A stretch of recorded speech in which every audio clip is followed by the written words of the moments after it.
place is buzzing. That's right. This venue is a miniature representation of that time known as the era filled with boundless possibilities.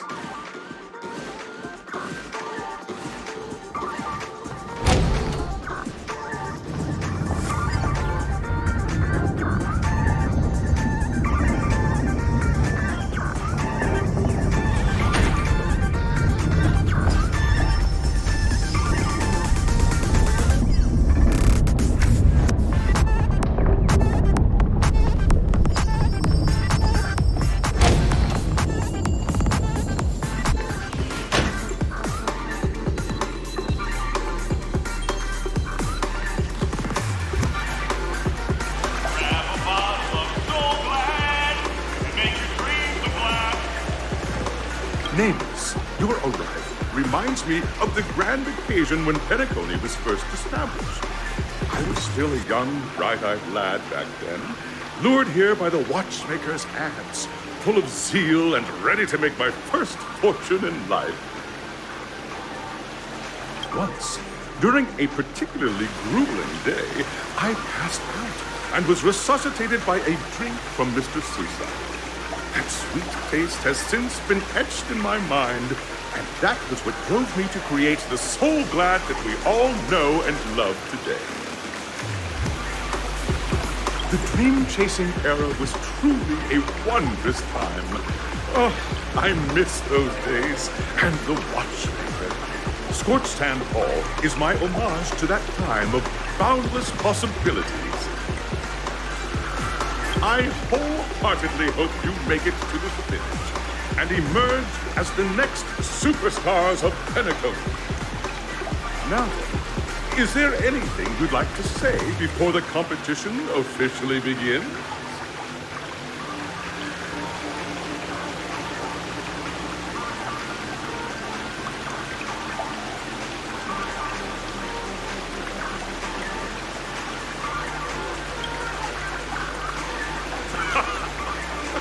There's that swift and decisive trailblazing spirit. How about you, Miss Martin? Hello, everyone! Next up, get ready for the Mega Mart 7th Adventure, where I'm going to break the speed run world record! Trailblazing into the uncharted and challenging the limits. That's Miss March 7th for you. How about Miss Firefly? I hope that by the end of this journey, everyone will have achieved the outcome that they hoped for. Ah, a wonderful wish! Miss Himiko, what are you expecting from your team? Safety first, everyone. Simple words, but full of warmth. Waiting for you are 3 stages, each connected to that era.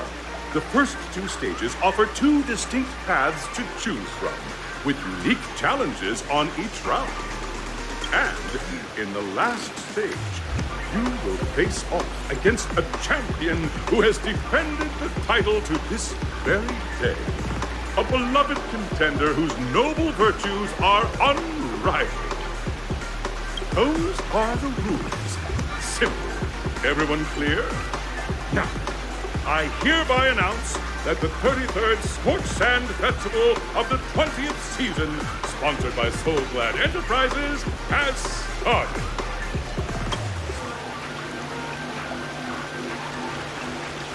Everyone, as the Charmony Festival is drawing closer, we must reach the end as quickly as possible. Factoring in efficiency and safety, splitting up into 2 groups is the best choice.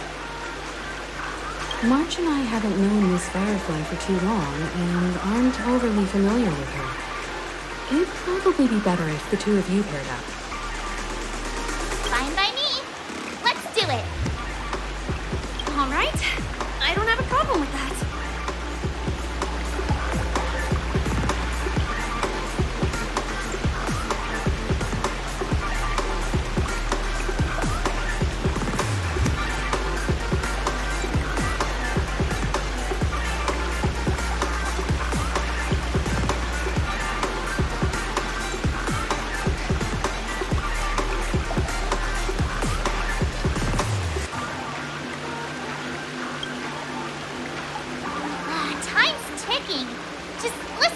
grown-ups. We'll split into the assigned groups then. Let's not waste time.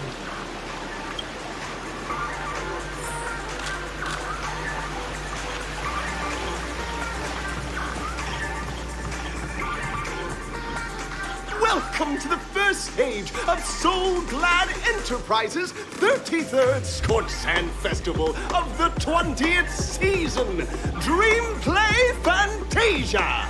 In this stage, you can choose between two challenges, the School of Acting or School of Action.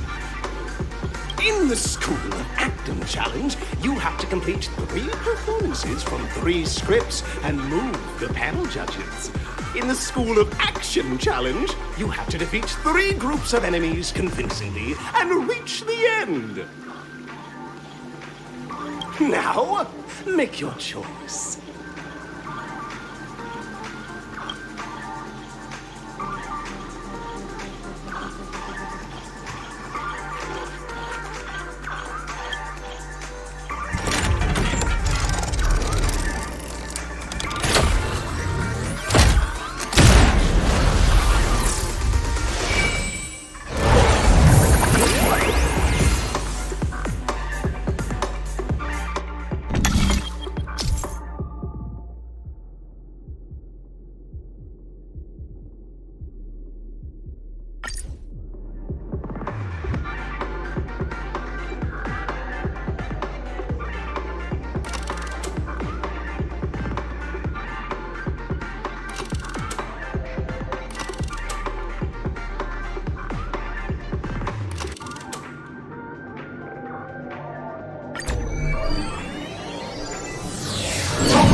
Stage of dreams. For those who dare to dream. Welcome to the School of Acting stage. Step onto the stage and move the judges with your heartfelt performance. The next cosmic star of Penacony could be you. Competitors, allow me to introduce the rules of this challenge to you. There are 3 stages up ahead. On each, you will find an outline of a script. These 3 scripts were written by the legendary filmmaker, The Watchmaker, and depict various stories from Penacony's era of pioneering. Your task is to bring those moments to life, find the right words, and act convincingly to make the judges feel the script's intended emotions. Oh, I wish you a successful performance. Also, a bit of trivia. The record score for this stage is held by a participant with fiery red hair.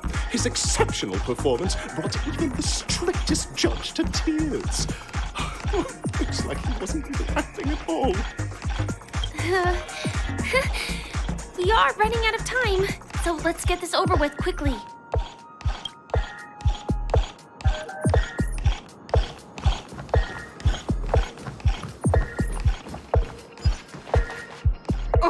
Just take a look at this pair!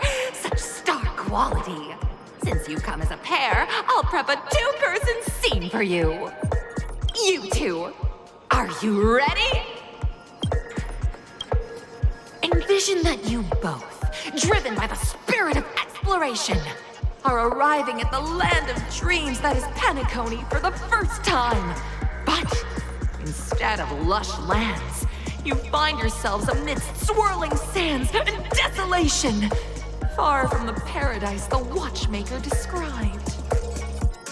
You're driving an old clunker through the wilderness of the dreamscape, braving the cold wind, choking on the dust, and suddenly, a fierce memory zone meme blocks your path. Now, Mr. Greyhair, what line would you deliver to express your disappointment in Penacony?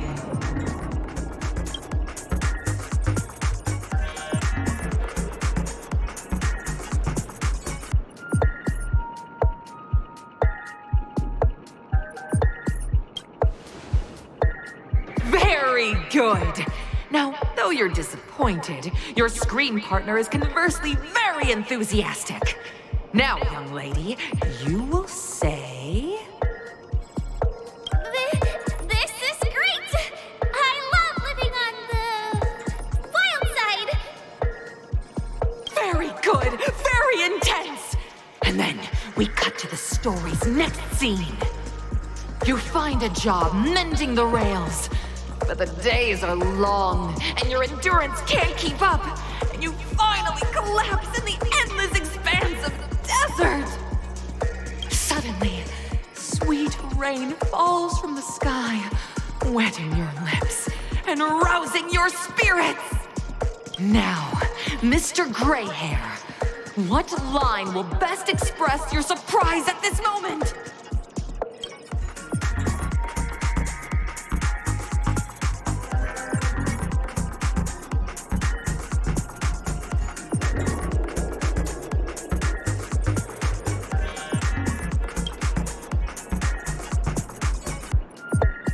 But at this moment, your partner yet gazes into the sky, both her eyes closed.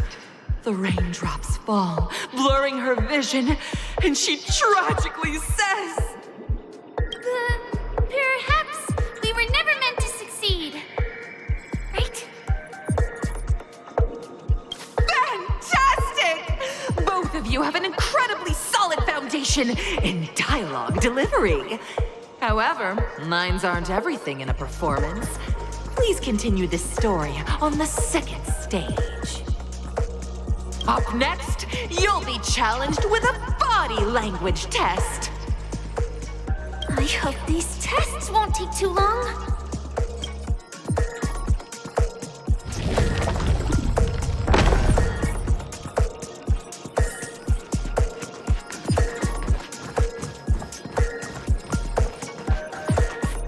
Here, you two are required to skillfully utilize body language to portray the story context I've laid out for you. Picking up from where we left off, a heavy downpour saves you both stranded in the desert. This rain quenches the anger in your heart. You look to your companion, now completely devoid of fighting spirit, wanting to comfort her. At this moment, what should you do to make her laugh?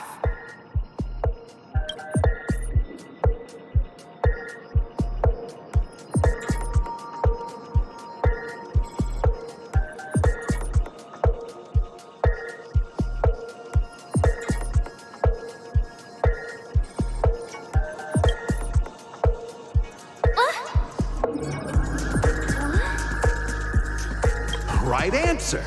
Your companion sees you rolling about in the sand and thinks about the arduous obstacles along this journey. She can't help but let loose a laugh, rekindling hope in her heart. And so this girl... I'm gonna get back on my feet and keep moving forward.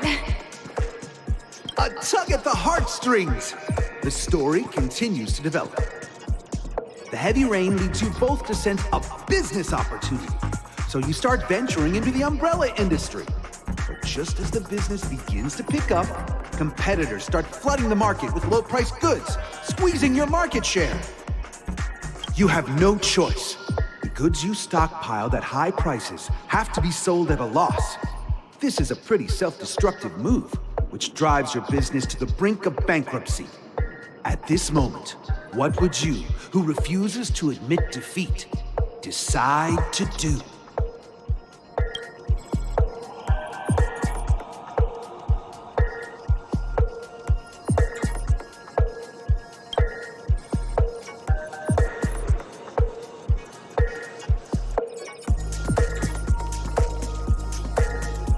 Fantastic!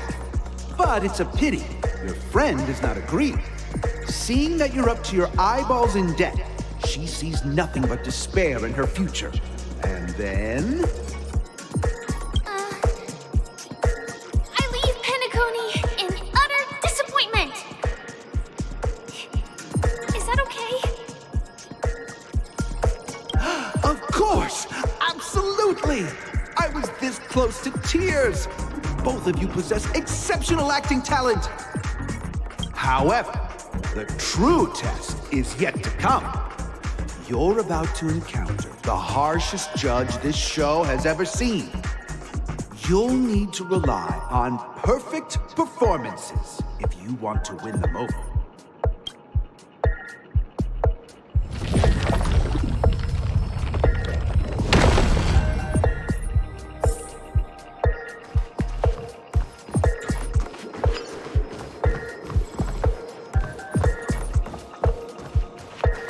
Both of you possess excellent performative talent. I wish you all the best.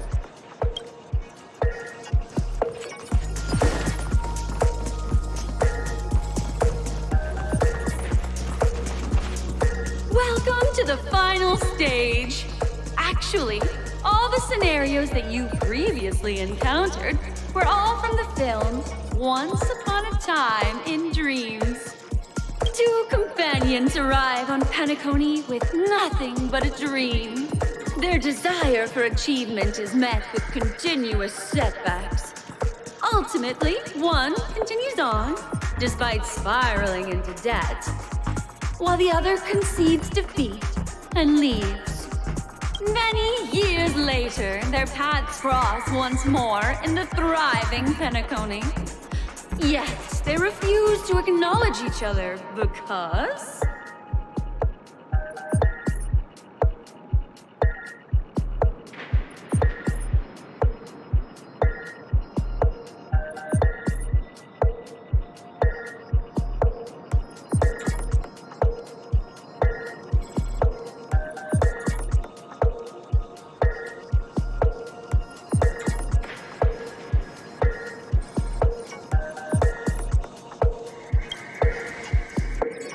Against the backdrop of a revitalized Penacony, the joy of reunion mixes with the sorrow of past separation, the awkwardness of being strangers, and the shyness of a long-awaited encounter, all converging at this very moment. Give it a shot. Try and convey this bittersweet scene to me. Bring it to life with precise and emotive acting. Is this ever going to end? I know! Why don't you try that clockwork thing you used before?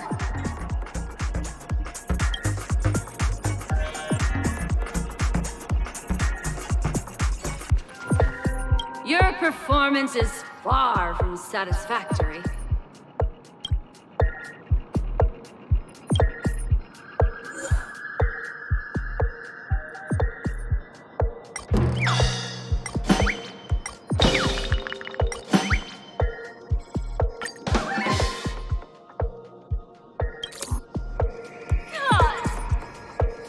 I never imagined that such a sad scene could be portrayed by you two in such a joyful and heartwarming way. Two people sharing a long, cherished friendship, as if time and status meant nothing to them. Huh? But we haven't even done anything! Is his imagination running wild again? Brilliant! Your portrayal outdoes the original. It's simply beautiful!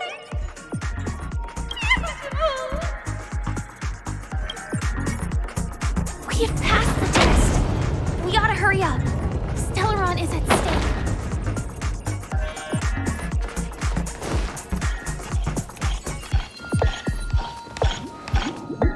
Congrats to both of you for clearing the stage, but more importantly, are you having fun? Fun is more important than success. Look at the time! You finished much faster than that red-haired contestant did. That red-haired contestant. Who is that exactly? You'll find out eventually, but only if you clear the next test first. Welcome to the second stage of the 33rd Scorched Sand Festival in the 20th season, sponsored by Soul Glad Enterprises. Gunfire time! You have the option to choose Gunfire and undergo Brother Hanu's trial, or Time, where you'll face Clocky's trial. Now, make your choice.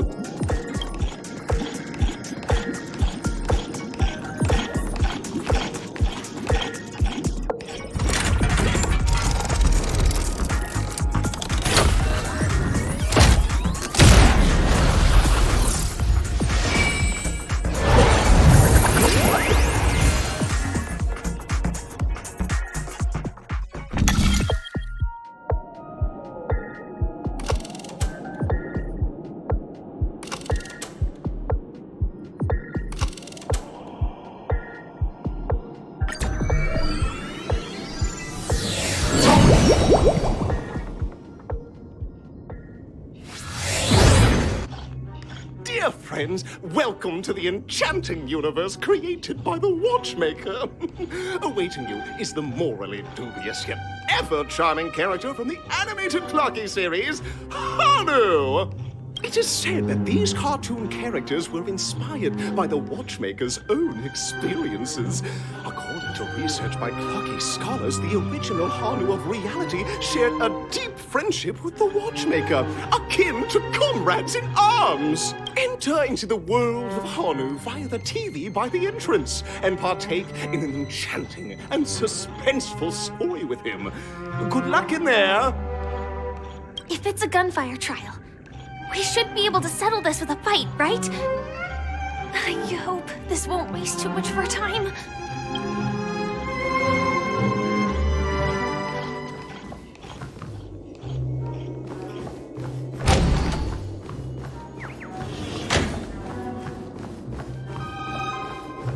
Ready? 1, 2, 3.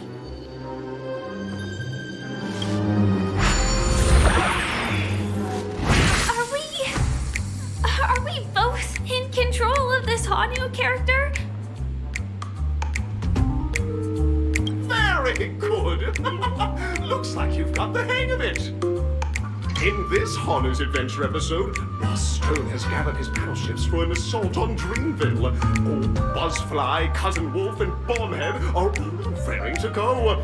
The brave Hanu must thwart their advance and protect his home.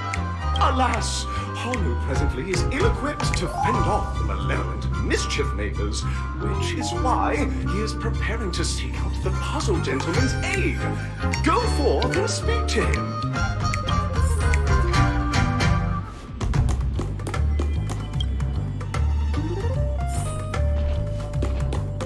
Oh, brave Hanu, you look like you could really use some help.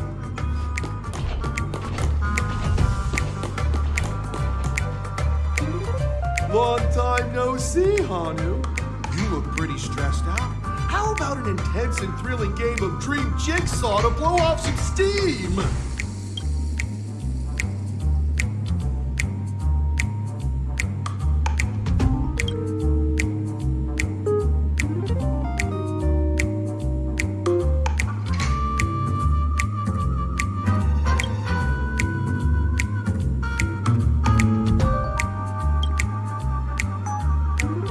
Oh my!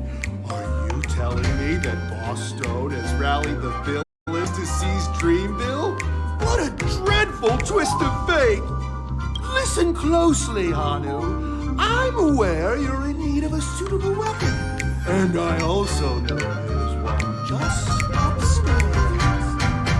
But you know what? You'll have to play an exhilarating round of Dream Jigsaw first. No Jigsaw, no moving forward.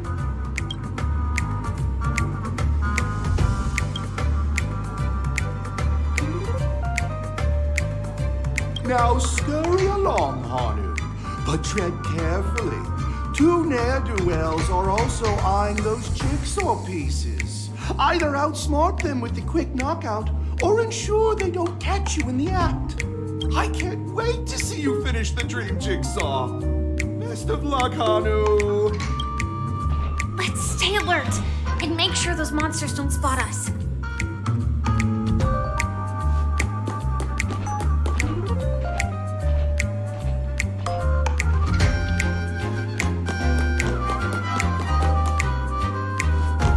Look up there. If we can push that thing down, do you think that would do the trick?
hurry back.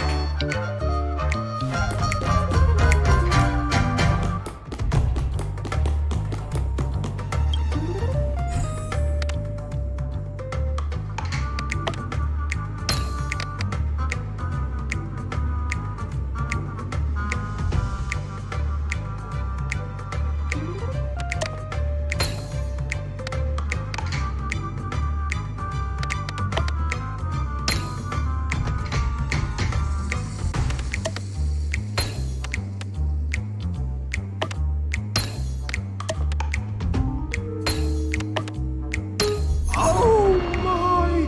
The exquisite sensation of perfect alignment! My organizational itch has been quite thoroughly scratched. Hurry now, Hanu. Touch that TV set and transform back into your own self. Then head upstairs. Your weapon awaits you there. Are such haphazard instructions really okay?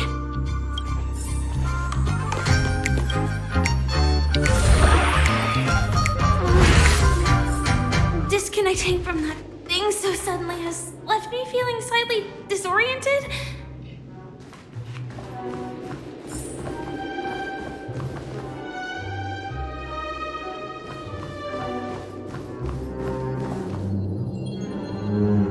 Is that Hanu?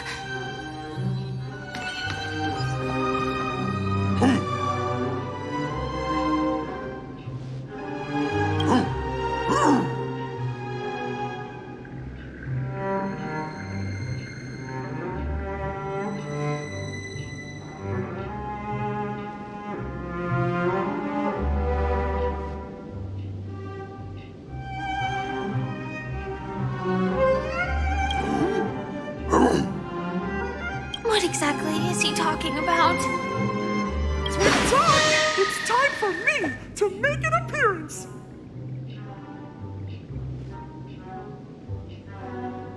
Clocky? I can also see him. Is this character part of the show? In Dreamville, Clocky is everywhere and can do anything! Like right now! I can be your translator! Tick-tock! Hanu says, battle! We must do battle! The enemy is at our doorstep, and we have no path of retreat for the future of Dreamville! Touch that suspicious-looking TV right now! So they just jumped inside that TV. Sheesh. Logic in this plot and dialogue is really being pushed to its limits.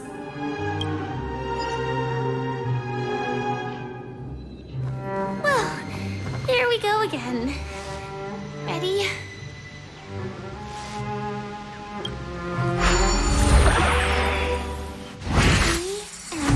Gradually getting used to this. Huh. Who knows? I might even be able to perform some high-level moves with Hanu. Oh, did someone say high-level movies just now? That's right, pal. The upcoming script is just exploding with all sorts of high-level shenanigans. Last we saw, Hanu was preparing for battle. Suddenly, he hears heavy footsteps coming from the hallway. The mischief makers have broken into his home. But brave Hanu won't go down without a fight. He instantly sprints for the storage room, ready for a do-or-die showdown against the baddies. But we still don't have any weapons in hand. Guess what? Hanu's favorite bazooka just so happens to be in that storage room. So we need to move on. What a coincidentally convenient plot twist. It'd be even more awesome if the organizers allowed me to wear armor.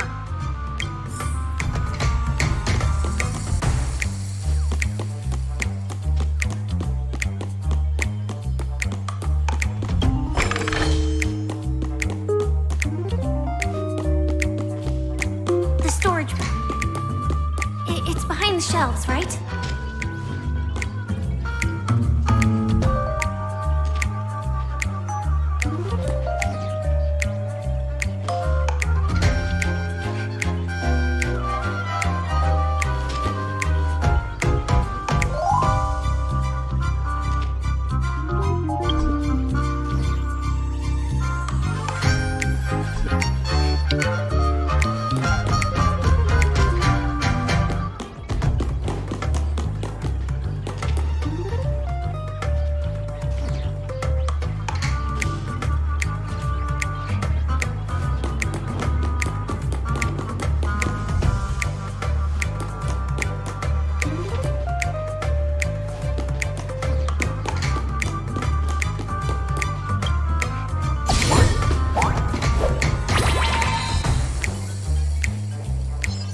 Now we should have a way of dealing with those baddies.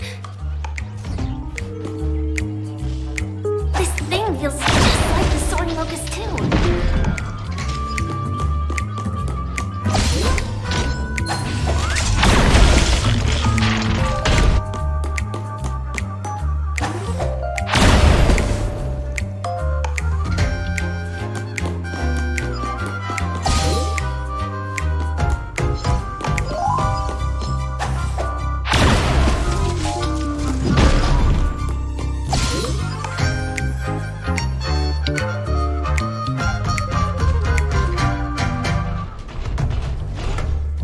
Careful.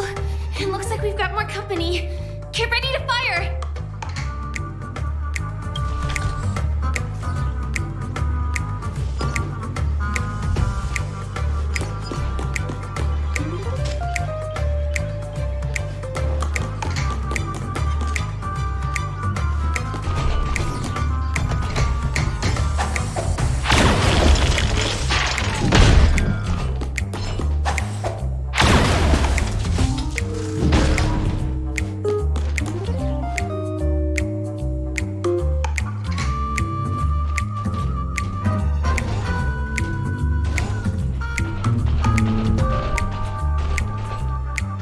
Here we go again. But no big deal. We're pretty handy with this bazooka now.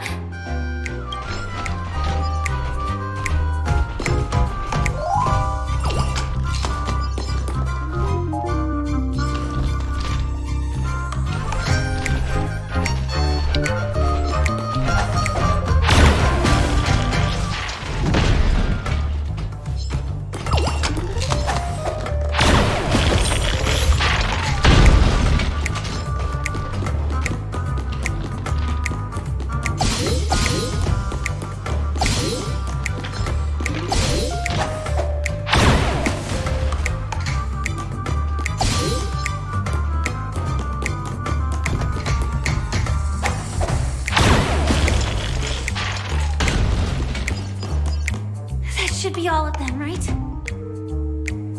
Oh my! Oh, he's on a string! Everyone! The stage is complete! Quickly! Head through the TV to the next stage!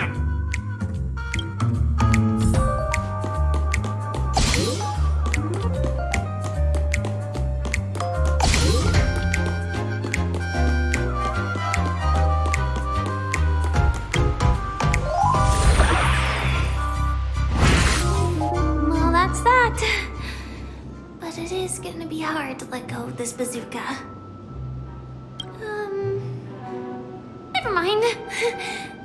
Let's hurry over to the next stage.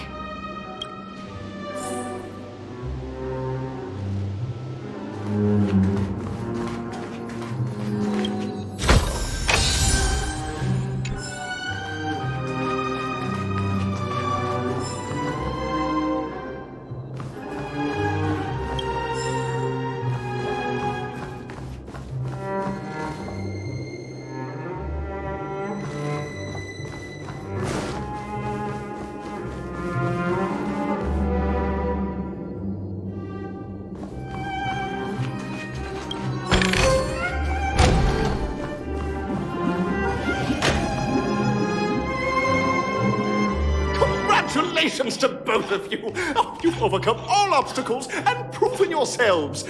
But, unfortunately, there is only one who can be Penacony's festive superstar. In the final stage, you will face the defending champion. If you fail, you will lose the opportunity to become the festive superstar. Welcome to the 33rd Scorched Sand Festival's third stage in the 20th season, sponsored by Soul Glad Enterprises, Superstar Showdown.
I just saw someone. Someone extraordinary.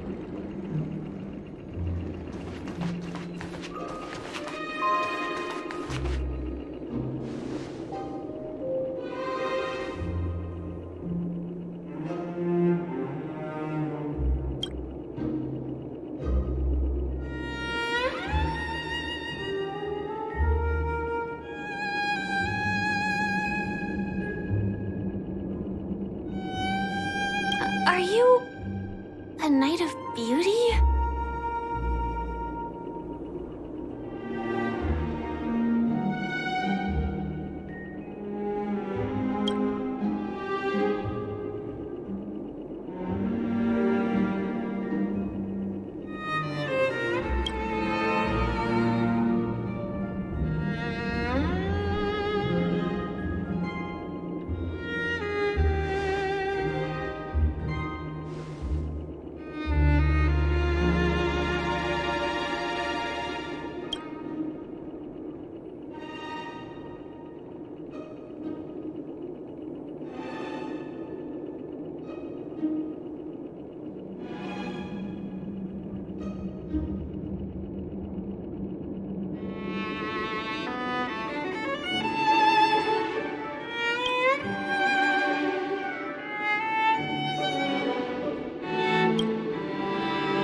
That's right.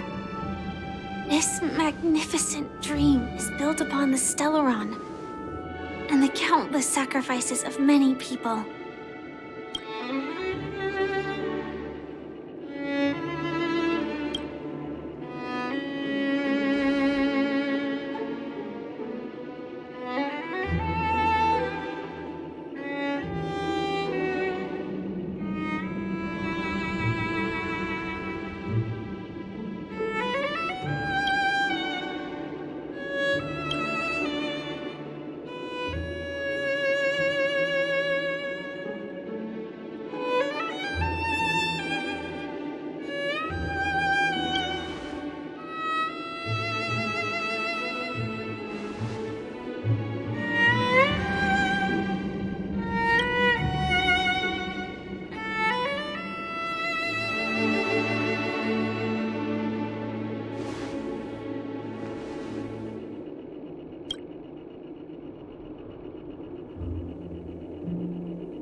Behold, this symbol of pure... Will you surprise me? The fight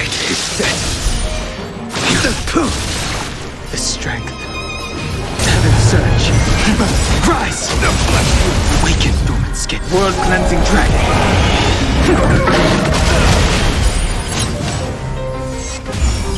Let me tend your wounds. I'm on guard. The duel commence. Lance ablaze. Lance! Forward! Put forth all your might. Not a scratch. Confess.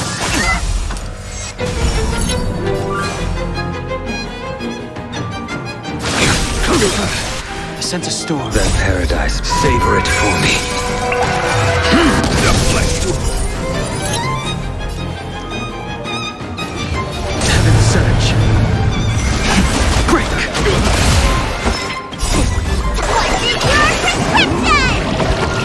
Unnecessary. Lance at the ready. Bear witness to.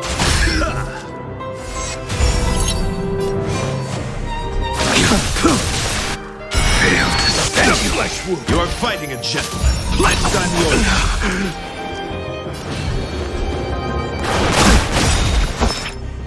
Awaken, dormant scales. World-cleansing dragon.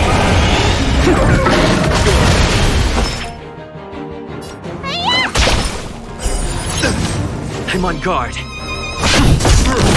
Challenge. Lance ablaze. Lance! Forward! Put forth all your might. Not a scratch. A blade knows no mercy. To the challenge. The strength. Heaven surge. Rise! Let the duel commence. Need a doctor?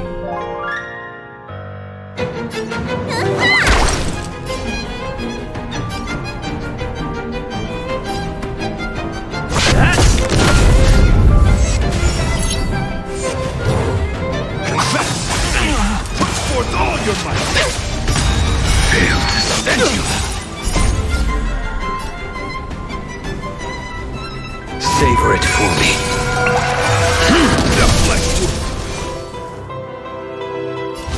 Your end approaches.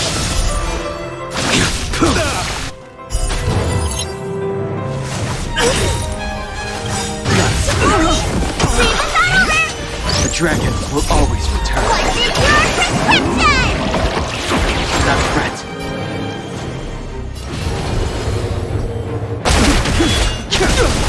You are fighting a gentleman. Put forth all your might. Awaken, dormant scales. World-cleansing dragon. Let me tend your wounds.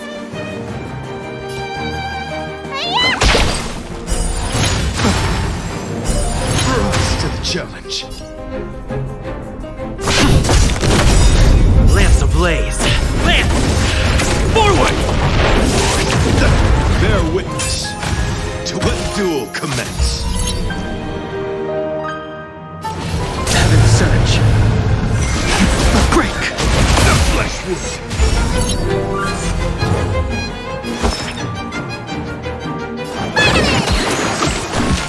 Pledged on your end.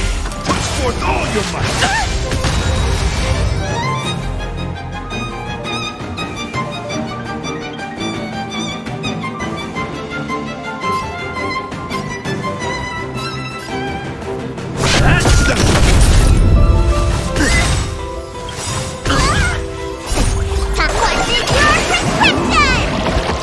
Nice teamwork. You are fighting a gentleman. Put forth all your might. Not a scratch.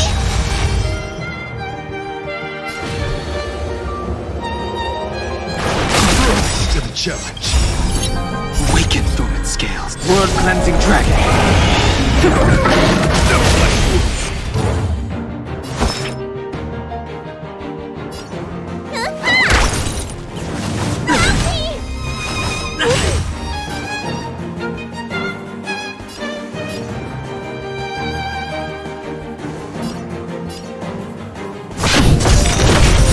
Lance ablaze. Lance!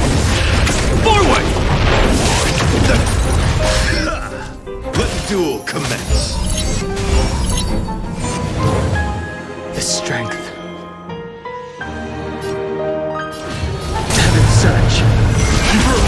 challenge.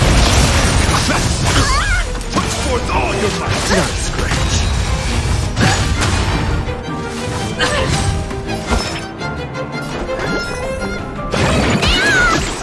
Not on my guard. Nice teamwork.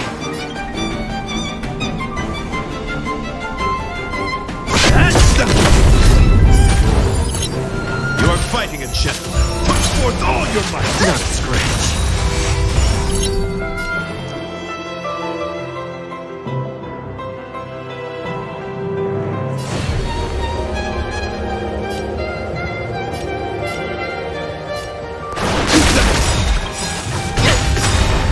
Weaken dormant scales. World cleansing dragon. Bear witness to let the duel commence. Lance ablaze. Lance! Forward!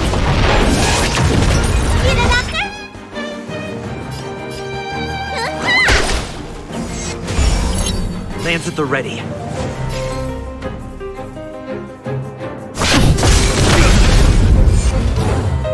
The times are changed. Heaven surge.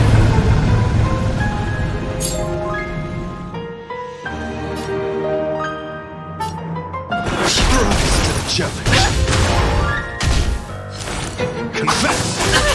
Put forth all your might. Not yet. Let me tend your wounds.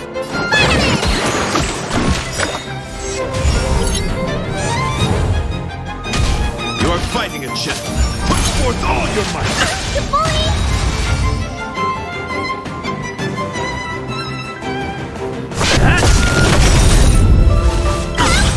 Lance ablaze. Lance! Forward!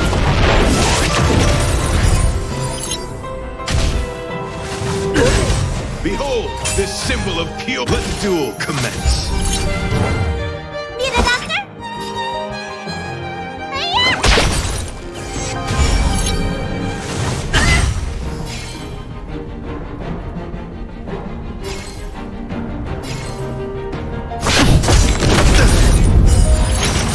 Pledge thine loyalty. Put forth all your might.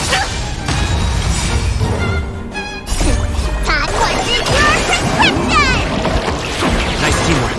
You are fighting a gentleman. Put forth all your might.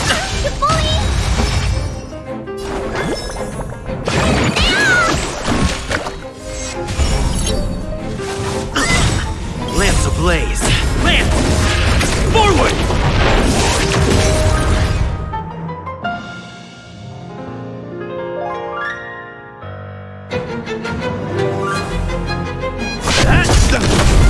Bear witness to let the duel commence.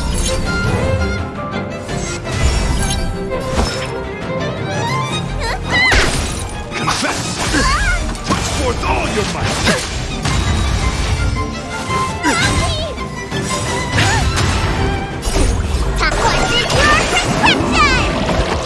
Nice teamwork.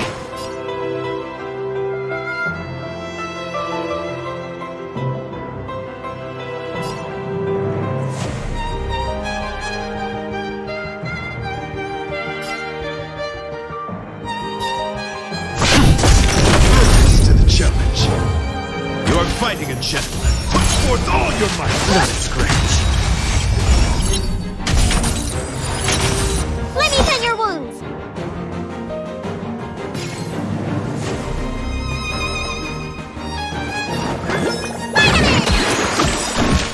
Lance ablaze. Lance! Forward! Behold, this symbol of pure. Let the duel commence.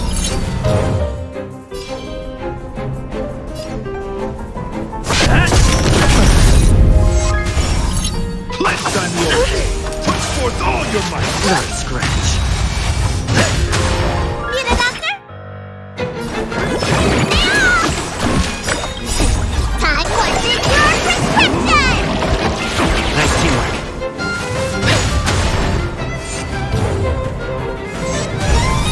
You are fighting a gentleman. Put forth all your might. Not a scratch.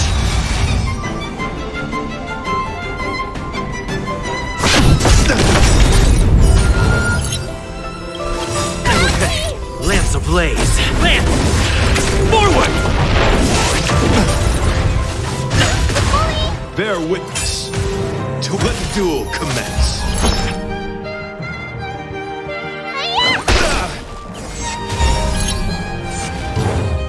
Confess! Put forth all your might!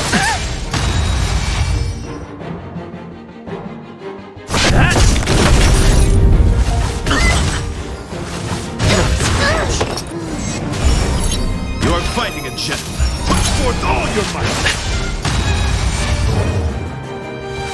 I'm okay.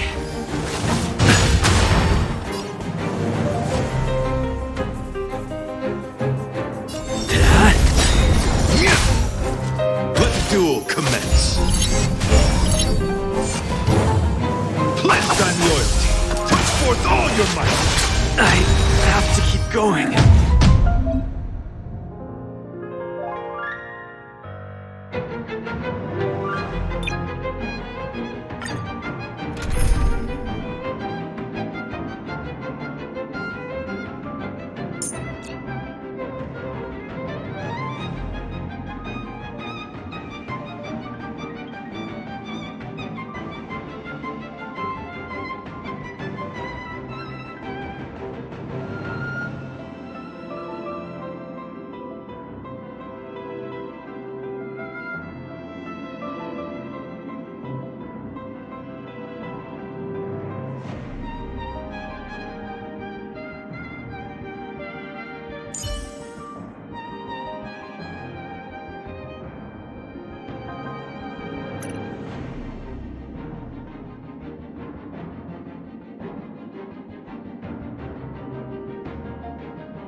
Miss Bailu, don't leave me on my own!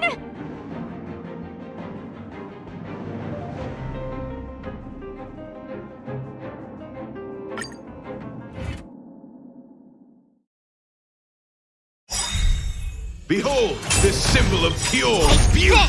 This shape of Taishu! Rise, Venus! I won't surrender. Scales. World cleansing dragon.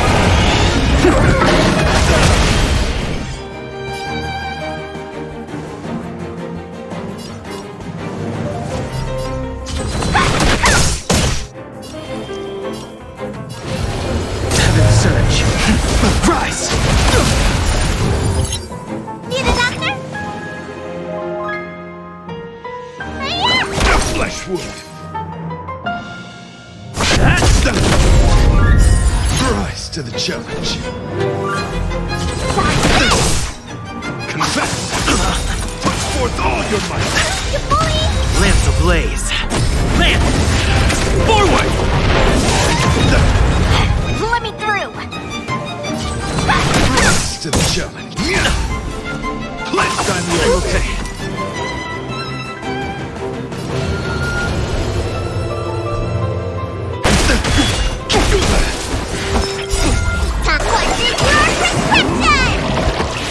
Not a threat.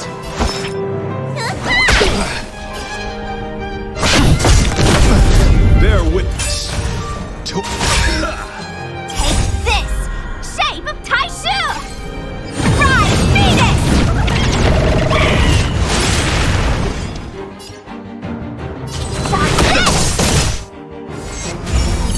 You are fighting a gentleman. Confess! Awaken, Thorn Scales. World cleansing dragon. No flesh wound. Heaven surge. Break. No flesh wound.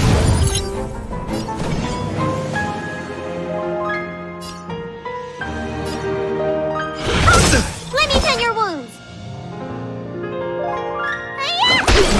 I'm on guard. No more playing nice!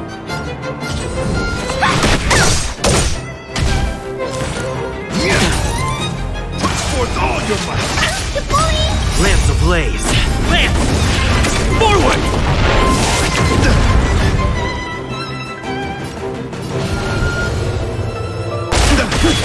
The flesh wound! See the doctor? Let me through. You're not going anywhere. Behold, this symbol of pure Take beauty! this shape of Taishu. Rise, Venus.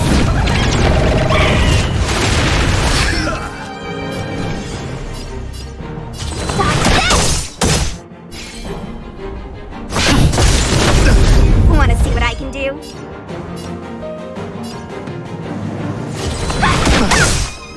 You are fighting a gentleman. Put forth all your might! Awaken dormant scales. World cleansing dragon. The flesh wound! Heaven surge. Rise!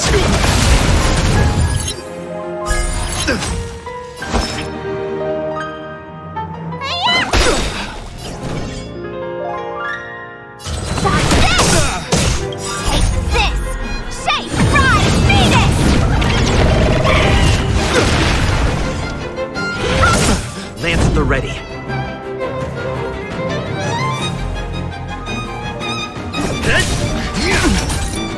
Blast on yours!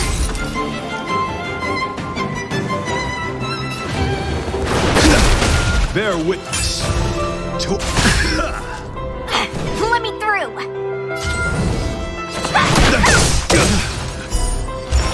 Behold, this symbol of pure beauty! Nice teamwork.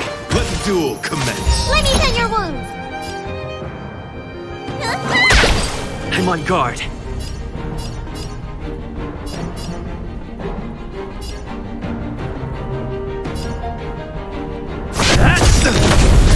Lance ablaze. Lance! Forward! Rise to the challenge. Confess and repay. Put forth all your might. You bully! Shot this! Awaken dormant scales. World cleansing dragon. The strength. Heaven surge.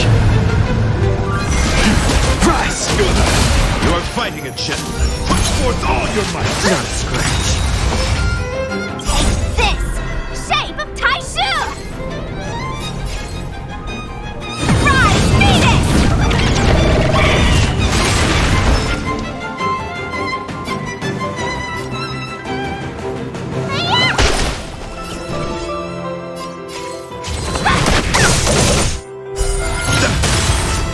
Lance at the ready.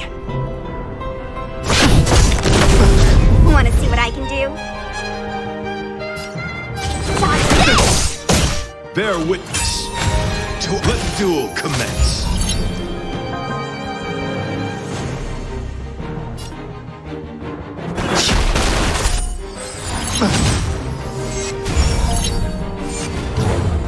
See the doctor?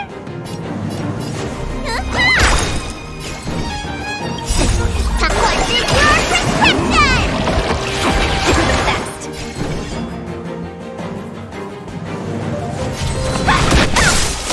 Confess! Put forth all your might! Take this shape of Taishu! Rise, Venus! Shot this! Rise to the challenge.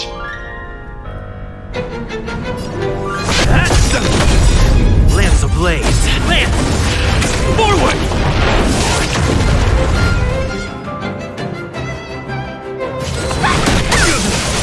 The times are changed.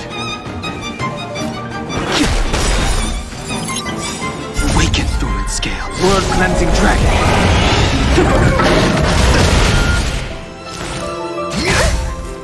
Put forth all your might! You bully!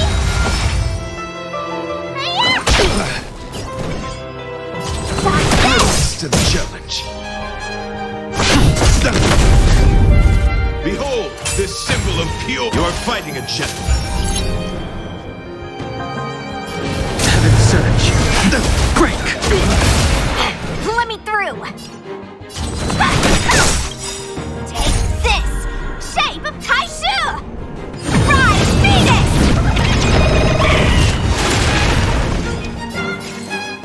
You're not going anywhere! Let's unroll. I'm okay. Put forth all your might.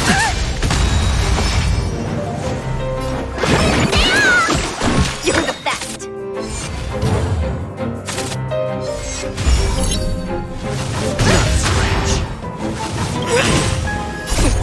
What's your prescription? Nice teamwork. Wanna see what I can do? I'm on guard.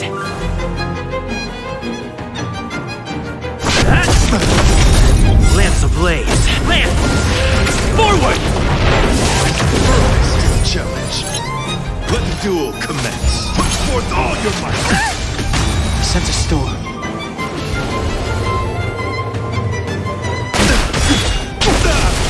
Awaken, dormant skin. World cleansing dragon.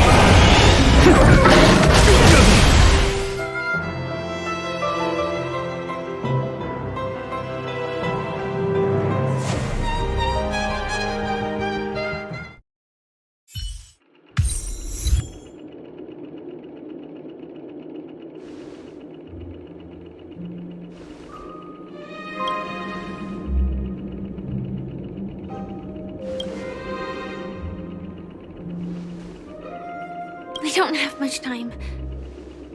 May fate allow us to meet again, Night of Beauty. In that case, let's make our way to the end. Penacony's really thronging with talent. I hope we make it in time.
Congratulations to the both of you on becoming the festive superstars of this year's Charmony Festival before entering the Grand Theater.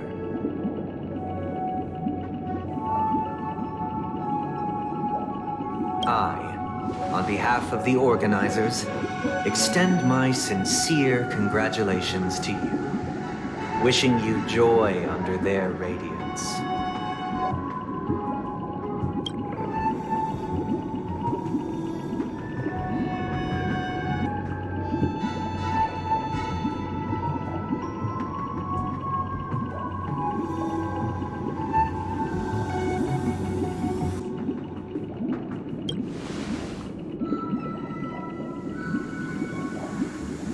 As previously promised, my sister, Mr. Yang, and I have met with the Dream Master. We delved into the truth about Penacony and its Stellaron, and have come to a consensus. Both I and the Oak family cannot acquiesce to your request. Just as expected. We acknowledge the perspective of you, Nameless. Penacony does require change, but not as you propose.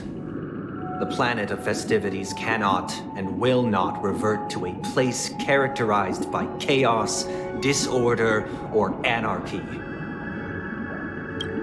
Through your journey of overcoming obstacles, you must have glimpsed the essence of that era.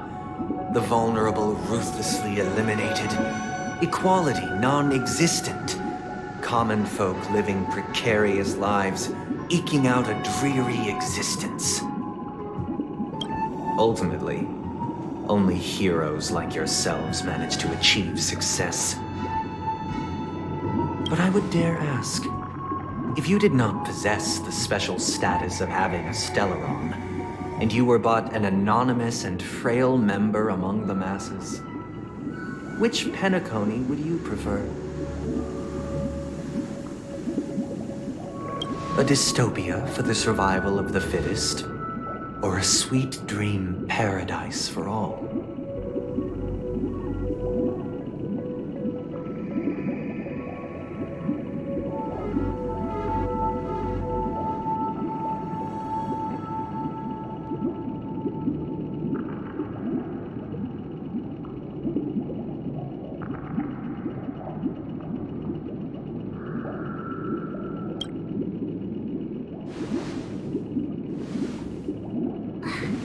That's not the point! Don't let him mislead you!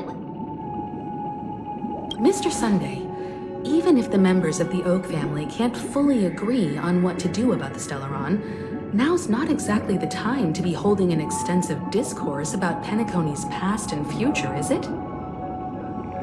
The Stellaron issue concerns the life and death of everyone on Penacony. If anyone has a better suggestion, the crew is more than willing to listen. Also, it'd be best to tell us the ins and outs of that meeting. This way, we'll at least know what Welt and Miss Robin are dealing with, and the reason why they failed to make our appointment. Ah, Navigator. That is precisely my intention. With all present, let's begin by discussing the details of that meeting. Let's talk about our tribulations and choices, our ideals and beliefs, and our final course of action. The only path to take.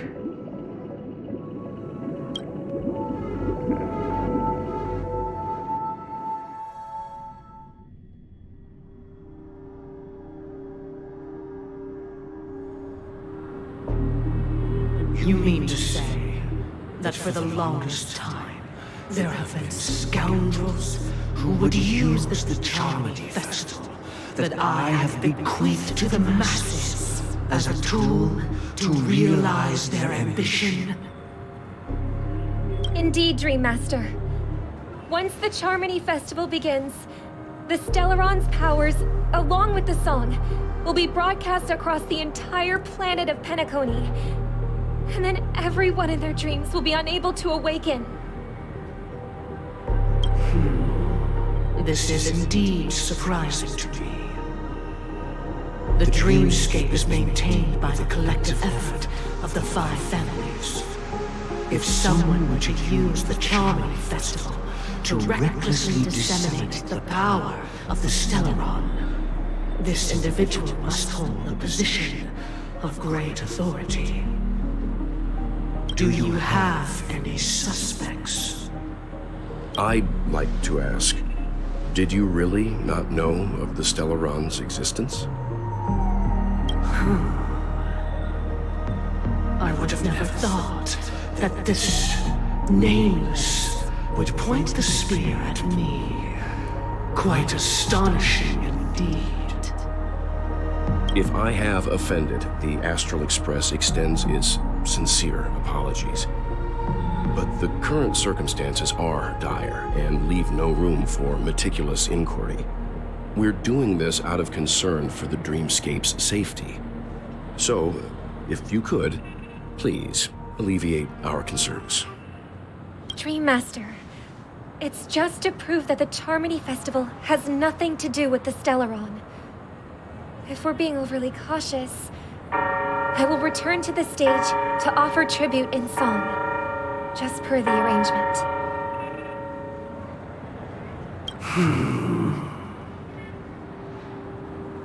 Sunday, Robin. I've watched you two grow up and know your dispositions like the back of my hand. Both of you, right now, can surely be lauded as their most devout advocates. I already know your resolve. The magnitude of this matter is enormous and cannot be taken lightly. Since Mr. Yang has asked with such earnestness, I will personally respond in kind. If there is a need, the entire Oak family will be mobilized to heed your call. Someday, might I ask you to beseech them to cast their light unto me and question me in their stead, so that no lies may be concealed? I will do as you command. Robin, could I entrust you to be present as a witness, to document the truth, and to proclaim my innocence, so that all slander may be utterly dispelled? I will do as you command. May thy will be carried out on earth, just as it is in the heavens. Oh, triple-faced soul, please sear his tongue and palms with a hot iron, so that he will not be able to fabricate lies and make false vows. Let us begin. There is nothing else to prepare. Understood. Question. Have you devoted your life to your god, never worshipping other gods? Naturally. Do you love your god as you do yourself, always heeding their admonishments? Naturally. Have you strayed from the path expected by your god, betraying their name? Never. Have you ever been inordinate with your asks of your god, coveting more than the foundation of the creation itself? Never. Then, a final question.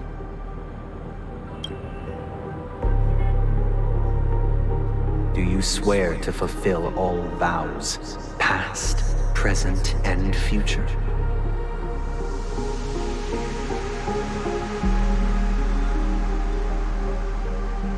With the Eon as my witness, if I do not deliver on my words, or if I renege on my vows, may I be cursed in accordance with divine law. They have seen your faith, and have endorsed your faith. With this, it can be evidenced... Just a moment. What is it, Mr. Yang? I have another question I hope to have answered. To my understanding, the family's harmony and prosperity have never relied on so-called divine laws. The god you both mentioned, are they truly Shipe?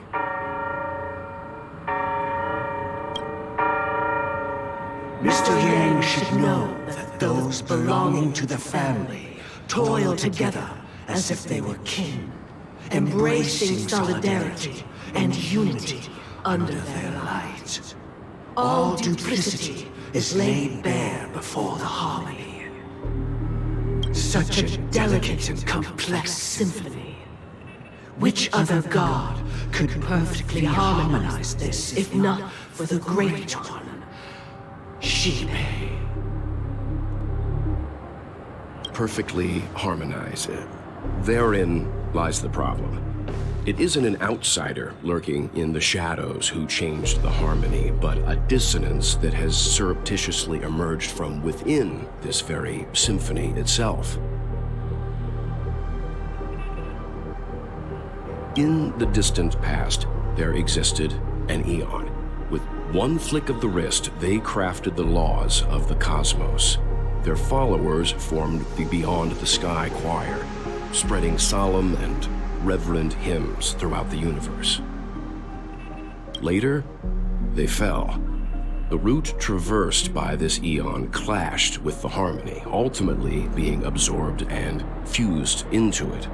The chorus that once reverberated across worlds fell silent, and when it echoed anew, it was transformed into the hymn of harmony. Though an eon may perish, paths with no masters still linger. In the all-forgiving harmony, echoes of bygone dissonance may subtly arise. Mr. Yang, being overly astute can be a detriment.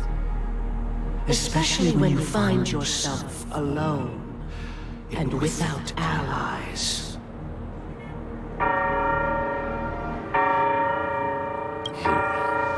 So this is how it is. For the sake of our grand cause someday, please afford these two an opportunity to rest.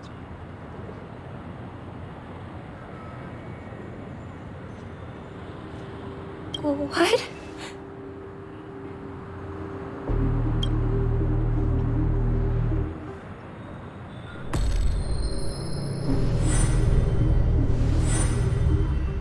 Sorry, Robin.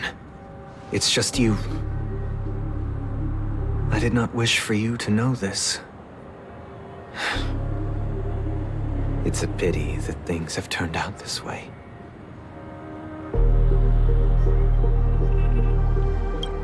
So, this is the true reason I can't sing? The shadow that envelops Penacony is actually... We were never children of the harmony. Our ideal paradise could not have been crafted by Shipe. True bliss can only be guaranteed by the one who transcends the many. Within the foundation of law, humanity establishes civilization, and through harmony, we obtain order.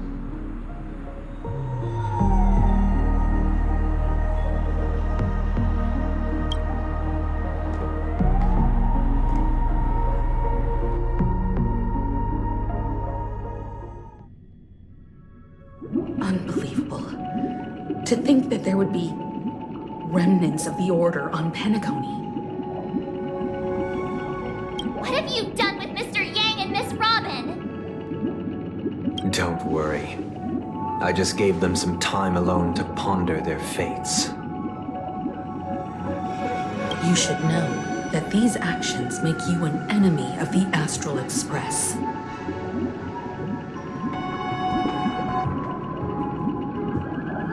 Should we need to stand against the Nameless, it would only be myself and the Oak family involved. But we haven't reached that point yet, have we?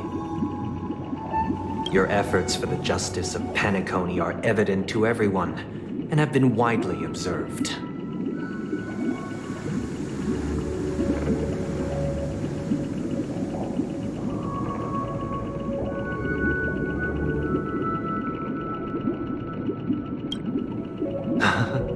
Patience is a virtue. However, I won't hold it against you. On the contrary, I'm here to make my intentions clear. If it is the Order that drove you to imprison Welt and Robin, and you're using them to coerce our compliance, then there'll be no point in entertaining any type of discussion. You're mistaken, Miss Himiko. They are in very safe hands. And just as the family has always proclaimed, no one can be harmed in the dreamscape. least of all in the beautiful new world belonging to the Order. Penacony and the entire universe have witnessed far too much innocent bloodshed. The strong wield their blades against the weak, and the victors push the vanquished to the brink of life. Natural selection. The world abides by this principle, establishing the well-being of humanity atop the corpses of the downtrodden. Only we, or rather, I, possess the power to put an end to this farce. So you've decided to resurrect a dead Eon? No one's ever done such a thing. If Miss Himiko is interested, let's draw back the veil and speak candidly. I've always firmly believed that people can understand one another through peaceful means. I'm willing to divulge the unembellished truth as to the intentions of the Order's Pathstriders, so that you will make better judgment for the Astral Express, for Penacony, and for this stretch of the universe. Words can hardly do justice to the beauty of that ideal. So, come with me, everyone. Let us retrace our steps and see once again where this road leads. Huh? Where'd he go? Welcome. This isn't any location in Penacony's dreamscape. It's my inner world. The reason the scenery before you remains unchanged is because your consciousness has drawn on similar concepts to fill in the gaps.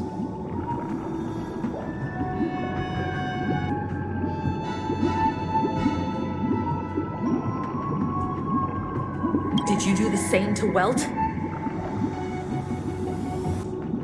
It's a tuning process, stronger in effect and more draining on the mind.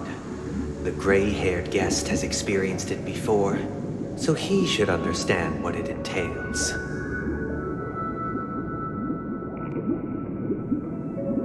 Tuning allows you to intuitively grasp my feelings, which also means that I cannot hide anything from you.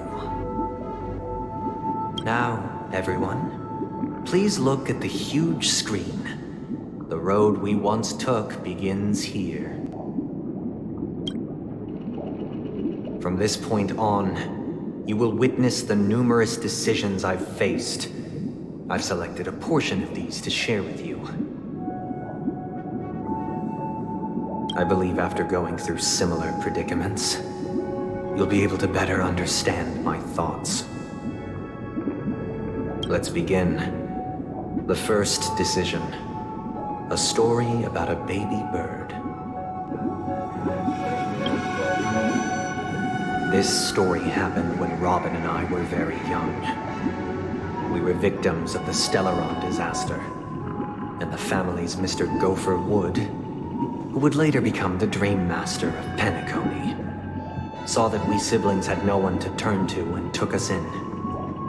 Later on, Robin and I lived a time with nary a care in the world. One day, after dinner, while my younger sister and I were lounging about in Mr. Gopher Wood's yard, we spotted a fledgling Charmony dove all on its own. That baby bird was tiny. It didn't even have all of its feathers, and it couldn't sing. When we found it, it was already on its last breath, having fallen into a shrub, probably abandoned by its parents. We decided to build a nest for it right there and then. However, thinking back, that winter was unusually cold, with fierce winds at night in the yard, not to mention the many poisonous bugs and wild beasts in the vicinity. It was clear that if we left the fledgling in the yard, it stood no chance of surviving until spring. So, I suggested we take it inside, place it on the shelf by the window, and asked the adults to fashion a cage for it. We decided that when it regained its strength enough to spread its wings, we would release it back into the wild.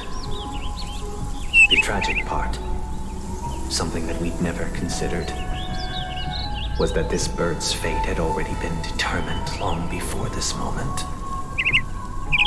Its destiny was determined by our momentary whim. Now, I pass the power of choice to you all. Faced with this situation, what choice would you make? Stick to the original plan, and build a nest with soft net where the Charmony dove fell.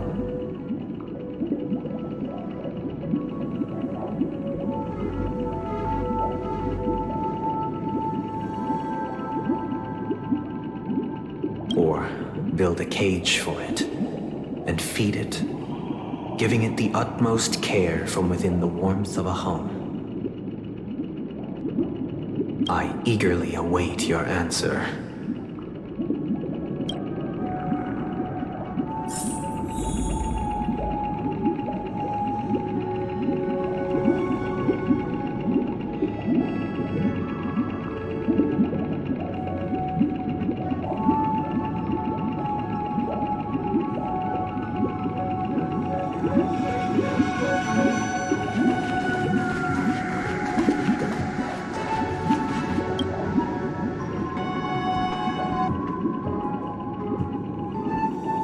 Interesting. Since you've made up your mind, allow me to reveal what fate this choice will bring to the fledgling.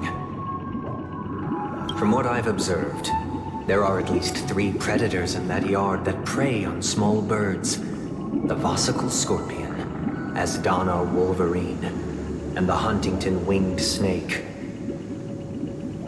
Even if they shy away from humans, these animals are still near apex predators in a fenced location like a yard. In such a location, only one fate awaits that little Charmony dove. A painful death. As for the choice you made, I am deeply sorry. Now, let us advance to the second decision. This time, it's the story of a dream chaser. This story happened when I was appointed as Bronze Melodia, a position exclusive to the Oak family, charged with listening to the problems and vexations of dreamscape residents, and providing them with the relevant guidance. It was during that period that I had the opportunity to hear voices from all corners of the dreamscape. Joy, sorrow, arrogance, regret. The complex tapestry of human nature that formed the world. And I was fortunate to catch a glimpse of it. He was a dream chaser and an illegal stowaway. Just like the rest of them, he came to Penacony in search of a better life. Except that, to most people, the price he paid, I suppose you could say it was everything. He told me, I sold everything I could at home. The house, the land, even his 2 children.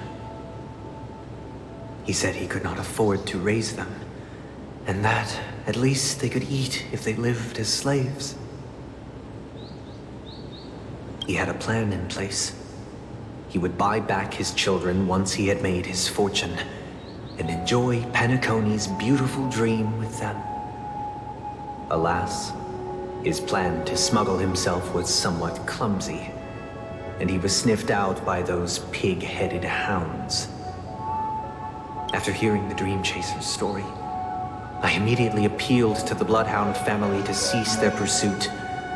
That way, at least he could live peacefully. But I was still too naive to the ways of the world.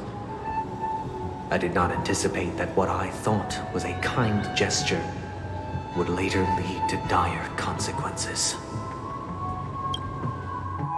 I'll tell you the outcome soon. For now, I'd like you all to make a choice. Will you do as I did and try to convince the Bloodhound family to stop their pursuit? so that the Dream Chaser may live peacefully and realize his wishes?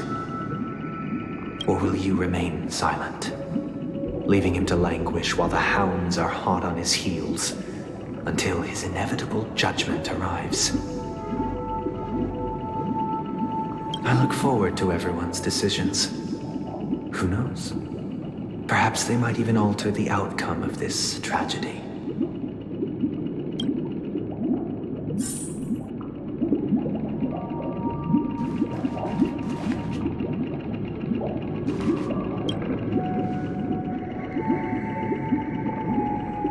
A Dream Chaser story. If I acted out of kindness, I would probably ask the Bloodhounds to stop their pursuit and lend him a hand. But what cruel repercussion would this choice result in? I think Sunday must have been deeply impressed by the limitations of the strong defending the weak through this incident.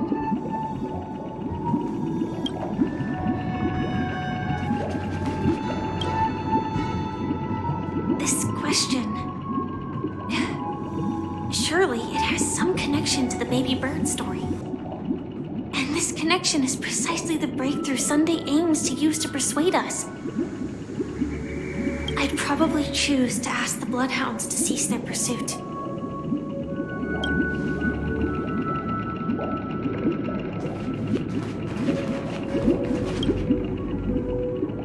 It seems illegal stowaways are really quite common on Penacony. But that guy in the story, I don't think he deserves any sympathy at all. He sold his kids to chase a dream. Even if he intended to go back for them, it's still insanely irresponsible. With that thought, there's only one choice. Let the Bloodhounds send him back home. This person deserves to be punished.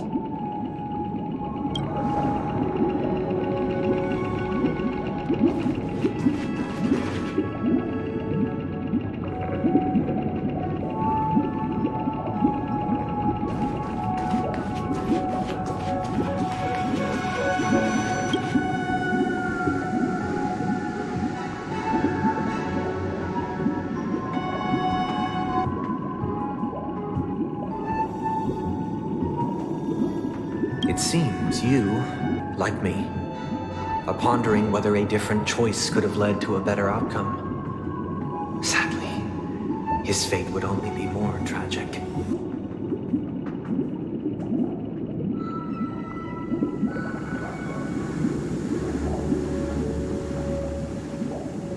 Say he never gets caught. He would only die from delirium. The methods with which illegal stowaways enter dreams are unorthodox, not flawless like the hotels. Living in the dreamscape would be a mere pipe dream. Should he be apprehended? Could the hounds afford to turn a blind eye? The answer is a definitive no. They couldn't bear the resulting consequences, and thus wouldn't dare extend a helping hand.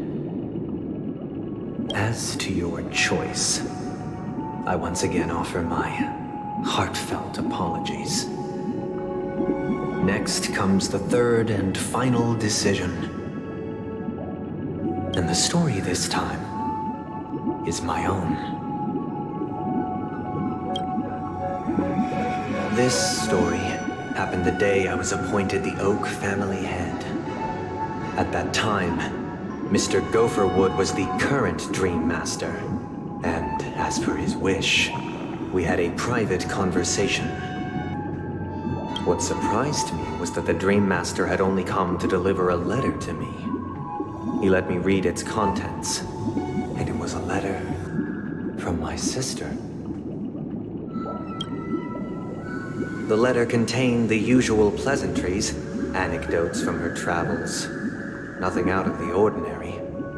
Just as I started wondering how this letter related to our discussion, the Dream Master began to speak. Do you know who wrote this letter? My sister, of course. But why would you personally visit me to hand me a letter from my sister containing mere trivialities? To help you grasp the full scope of this issue. Do you know where Robin is at this moment? From what the letter indicates, she must be in Caspelina 8, correct? She's touring there right now. Correct. Has she mentioned anything about a stray bullet? A stray bullet? What? A war has broken out on that planet. It is because of this very reason that Robin chose this destination. To spread the word of the Harmony. And to save the lives of that planet she personally made for the front lines.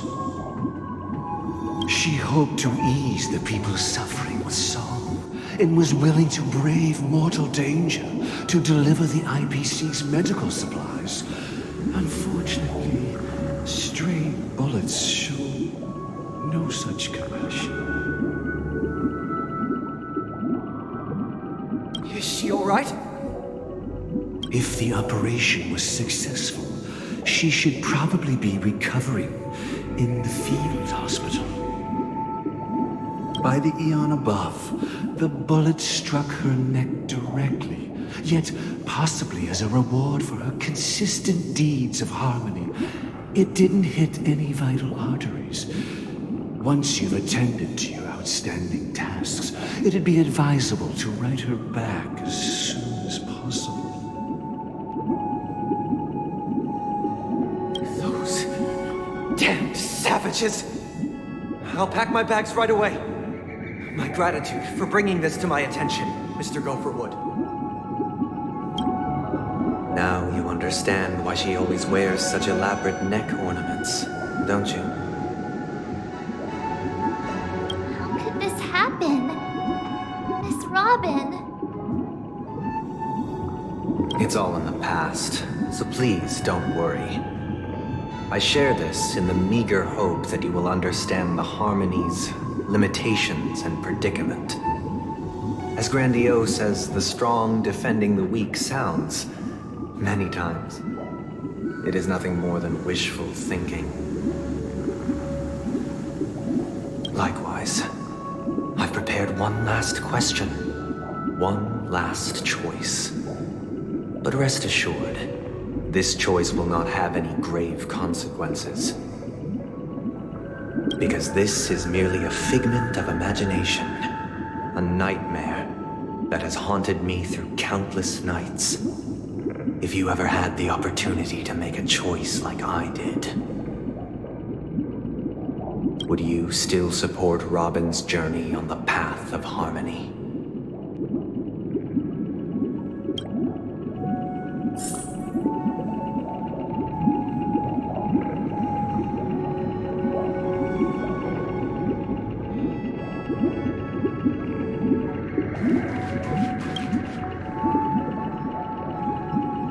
I often feel like I've dreamt of similar scenes on certain nights. In the dream, I see blurry faces. I don't know who they are, but I sympathize with all of them, fighting for survival against some unfathomable force. Their confusion and fear are lucid to me. But I also remember they chose never to give up. Just like Miss Robin. If Mr. Sunday's question leaves you puzzled, you should find the answer from your own experiences. With each trailblaze, dangers and tribulations will surely follow. But would you ever back away? Would you stop March and Don Hung from reaching their next destination? I believe you have an answer of your own in your heart.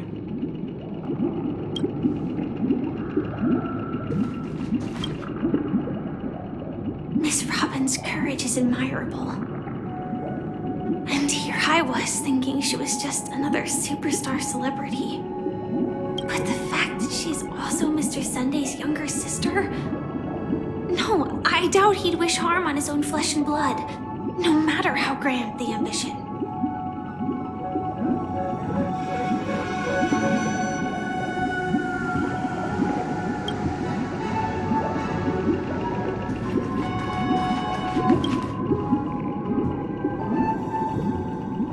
I can't believe that happened to Miss Robin. The strong defending the weak is a great mantra, but if I had to pay such a price, I don't know what I'd do.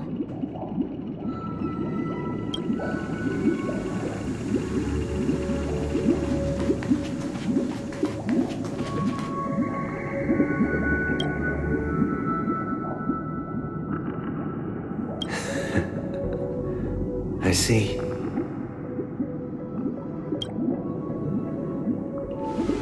I am now aware of everyone's stances.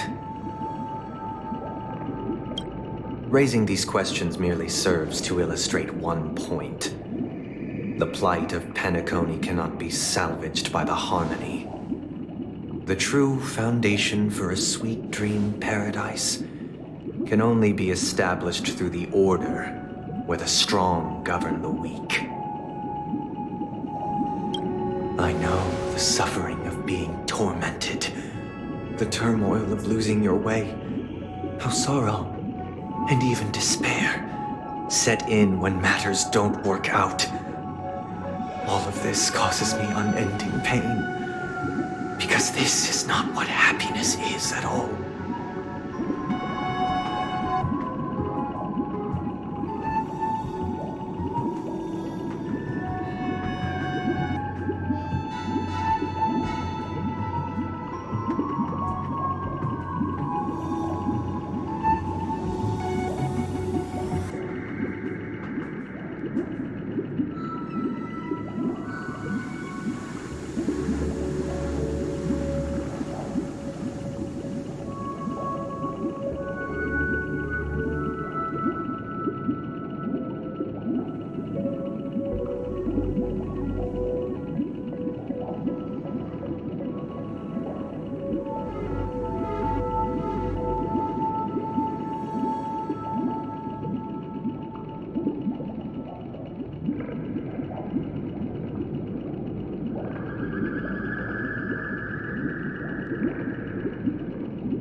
Must teach the weak how to live a happy life. And this life isn't some noble propriety that the upper crust preaches, but in definitive terms, a way of survival that belongs to everyone.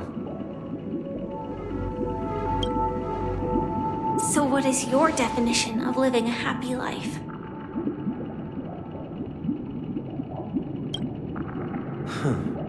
Good question. Human consciousness is fundamentally an illusion, a cage known as self-worth. People lured in by this illusion make mistakes, yet still ask that external influences bear the burden. When one mistake after the next permeates the masses, they become impossible to trace. Thus, the amassing of these individual cages culminate to form a prison, a place dictated only by the rule of survival of the fittest. Nature is always accompanied by predation and sacrifice. Its antithesis is known as order. That is what I want to do. Unite people's happiness under the banner of order. They won't need to make bitter choices any longer, nor face the weaknesses of humanity. They can cast aside their primal instincts to build a haven for mankind.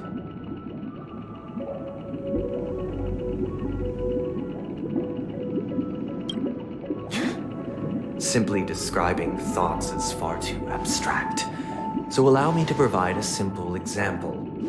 As you all may know, there are societal norms like weekends and long weekends that exist on some worlds. During these hard-earned rest days, people are given the chance to extricate themselves from the stresses of everyday life, allowing a certain tranquility to return to their souls.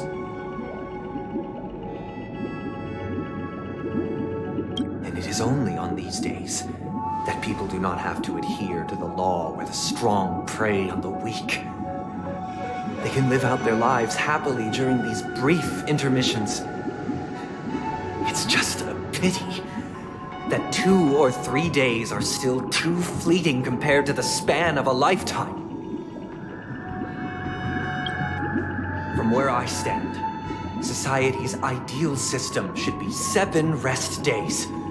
Following Sunday, there should ensue a second, a third, and indeed an infinite procession of Sundays. This should be the face of the new world. Idyllic, eternal, peaceful days.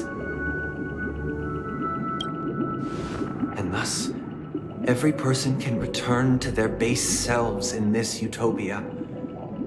Some gaze in reverence at the stars, pouring their whole beings into calculating the distance between us and the isolated world of Pagana. Meanwhile, some seek refuge in quiet corners, holding one another, unencumbered by the chains of unwelcome obligations.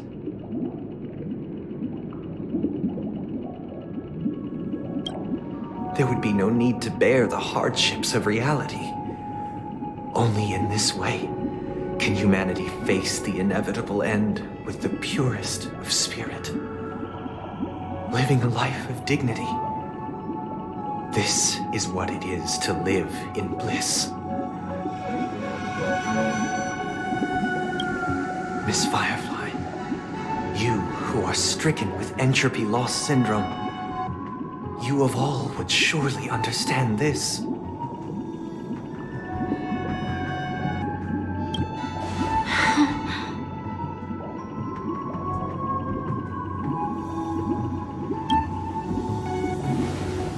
It sounds like a flawless theory.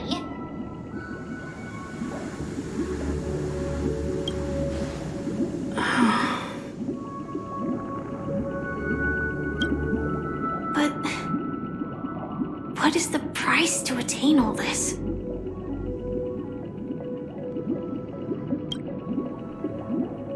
The cost is minute, merely a personal and eternal sacrifice. If this paradise is to be maintained for everyone, someone must remain trapped in solitary awakening until the end of the cosmos. Awakening. Which means that this so-called paradise is still a dream. Stepping into this paradise means forsaking reality, correct?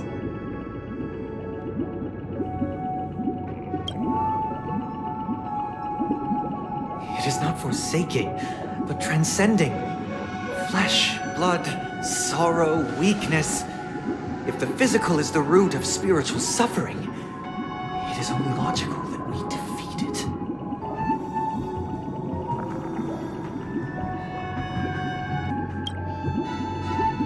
But in this supposed bliss, people won't have defeated their demons. The chance to overcome their tribulations would be forever lost to them. In other words, it is an escape. That's another way of understanding it. But there is no shame in escape. On the contrary, the seeds of escape exist in everyone's hearts. Don't you agree, Miss Firefly? And as to why we sleep, it is because we are afraid to awaken from our dreams. But this is not in conflict with the grand plan. Only in acknowledging this can we truly understand the frailty of human nature, and from there, show compassion and protection.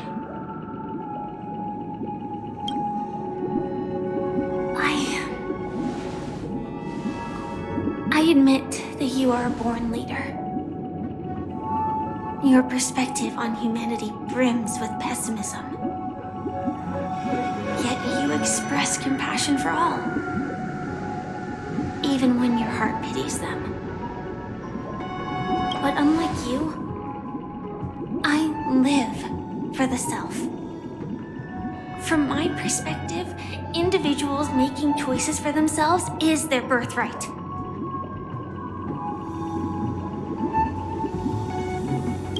The want to escape may be innate in the weak. But whether they are weak or not, it is not up to another to decide. Perhaps in your mind, you also view me as weak?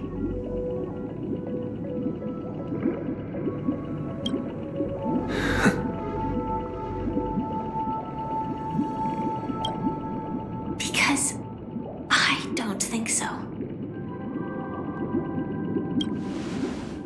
Since Miss Firefly has said her piece, the Astral Express will also naturally give you our answer. We'll leave it to you. Just as Mr. McHale instructed before. Tell him our choice.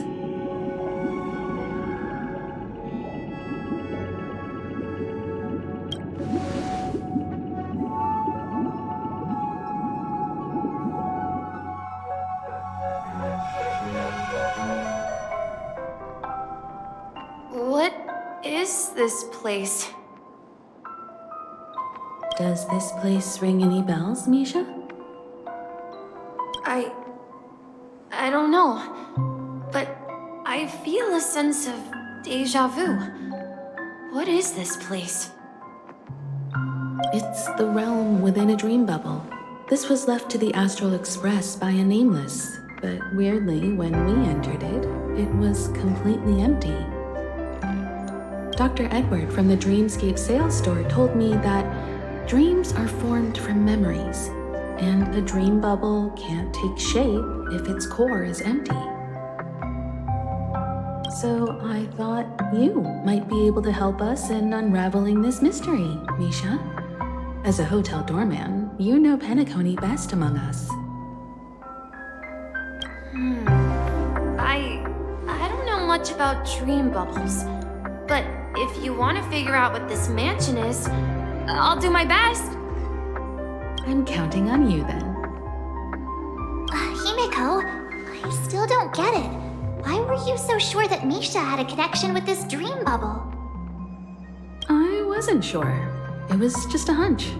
But since Misha feels familiar with this place, my hunch might be correct.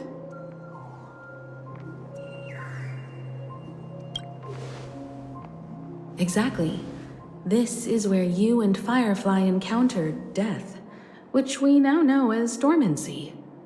Considering its connection to Dreamflux Reef, it's not surprising it appeared here. The question now is, who brought you here? Based on the clues we have so far, it's unlikely to be that masked fool, so identifying them is crucial to us. We're drawing closer to the truth once more. Let's give Misha some time, as I believe he'll unveil the secret of this dream bubble. All right, but there are doors all over the place. Which one should we choose? Do you have any idea, Misha? I guess... maybe this way?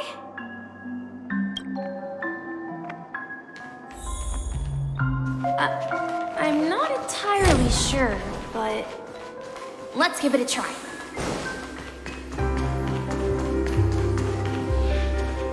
Wait, you managed to choose the right? Weird. This place is quite different from the hotel. But I feel like I've been here before, and even lived here for a while.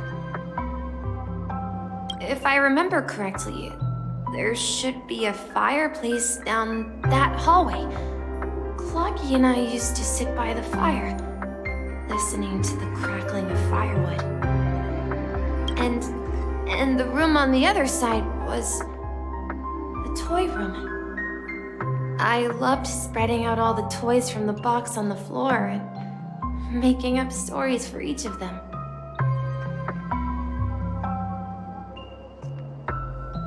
Hold on. This doesn't make sense. Didn't I grow up in Dreamflux Reef? So, what is this place? This could be a case of amnesia. Don't worry, Misha. It's common for everyone to forget certain aspects of the past. Those memories haven't vanished. They're just lying in the depths of your mind. We can surely get them back. Since this place seems familiar to you, why don't we explore a few more rooms and see if you can recall anything more? Yeah, then let's check out the rooms I just mentioned.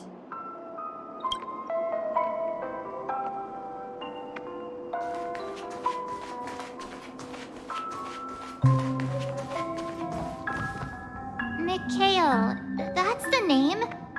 Now we all know him as the Watchmaker. So, who is he talking to? Do you know anything about it, Misha? I'm sorry, I don't know much about the Watchmaker. But, Mikhail... Anything special about that name? Mikhail is Grandpa's name. Grandpa? Do you mean you're the Watchmaker's grandson? But we haven't heard anything about the Watchmaker having descendants. And the name Mikhail is not rare. Perhaps it's merely a coincidence. Could you tell us more about your grandpa, Mikhail? Yeah, sure. He was a seafarer who fearlessly ventured into mysterious seas and storms. He was always on the sea and had lots of friends who accompanied him on his travels. He didn't want me to call him Grandpa because that would make him sound old. He believed he was still young. The name Mikhail was given to him by his parents, Mihaly and Elise, both renowned seafarers. Every time he came back, he'd share his logbook with me and tell me about his adventures at sea. I want to become a great adventurer, just like him. It appears that the Seafarer has nothing to do with the Watchmaker. So, perhaps it's just a coincidence? So, where is your grandpa now? He went off on a new journey, and it's been quite a while since I last saw him. So, where has Clonky gone? Did he leave to protect Dreamville?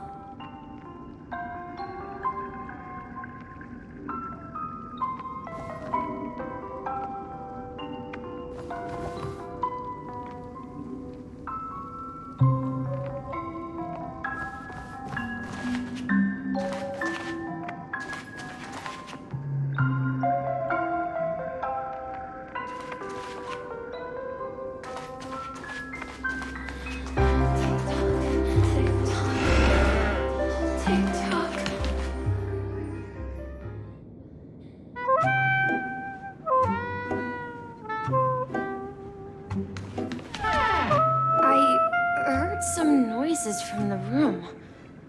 Origami Bird? That's a friend of mine. You and Origami Bird are friends? Yeah.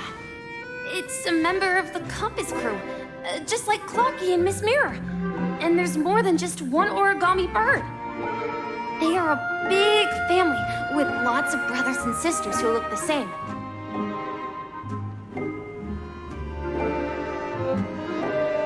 They follow Miss Mirror's orders and handle all sorts of jobs on the ship.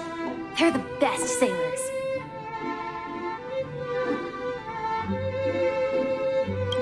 Sailors? Can origami birds be sailors?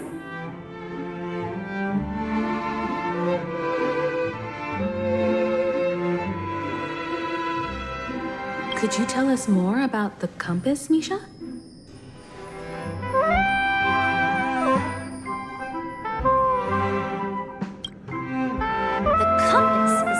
Bound for the new world.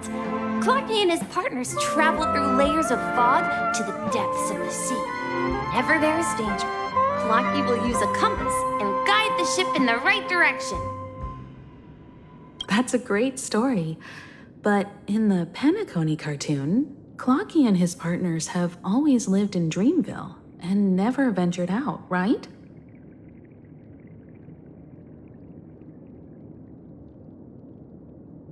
Huh?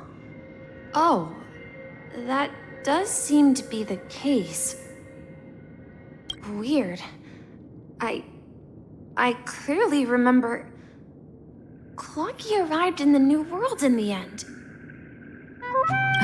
Perhaps Clocky has a hidden past. I think... I hear the sound of water. You once mentioned there's a magnificent fountain up ahead.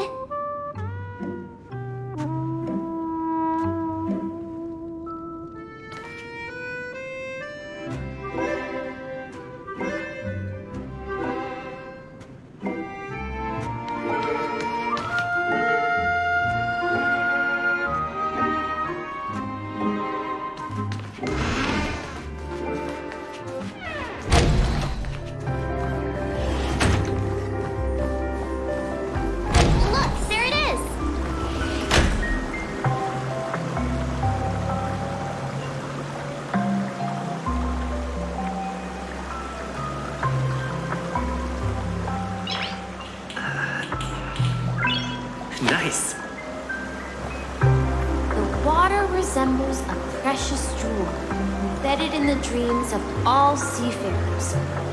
Every time I gaze at the shimmering lights beneath the waves, it feels as though I'm back in this place, standing by your side. Have you recalled anything, Misha? Yeah. I saw these sentences in Grandpa's logbook. He used to say that despite the perils of the sea, whenever he stood on the deck in the afternoon, overlooking the sparkling waves, he would think of this fountain in front of his house.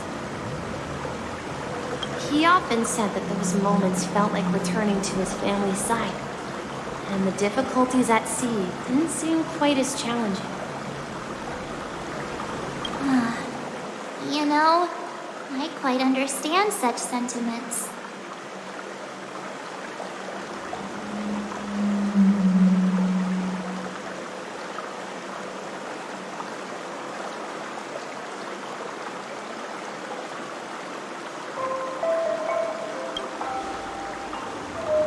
I'm not an elder. I was just being a bit sentimental. Perhaps every adventurer far from home carries a fountain within their soul. Even though the other side of the sea remains shrouded in the unknown, the fountain in front of his house serves as a compass, leading him back to his cherished ones.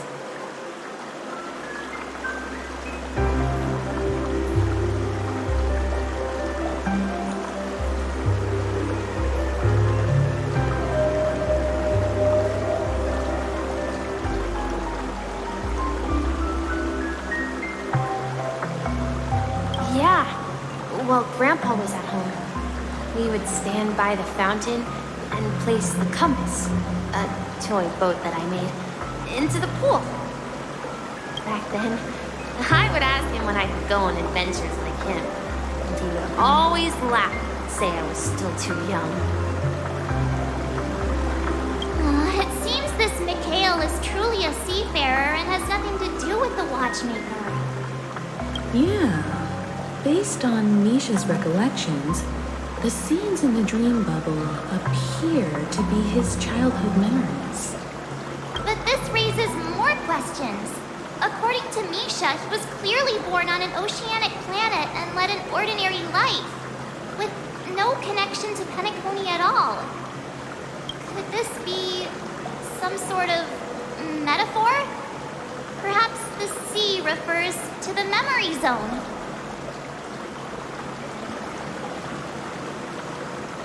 I'm sorry.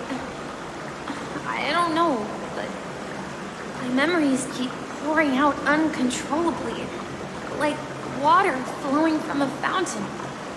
Perhaps I'll remember more things if we go further.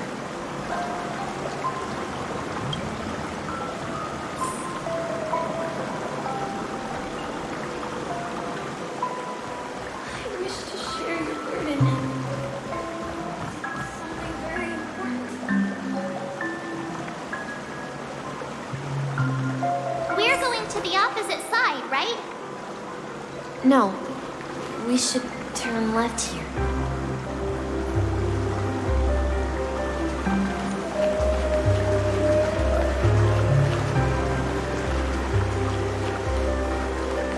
Huh? Something feels different about this place. This is it. I remember this corridor.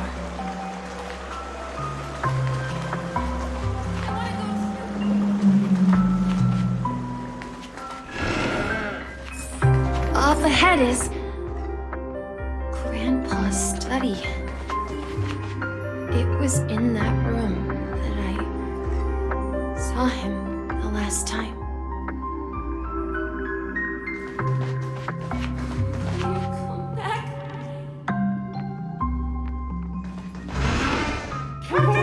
So many challenges in the correct direction!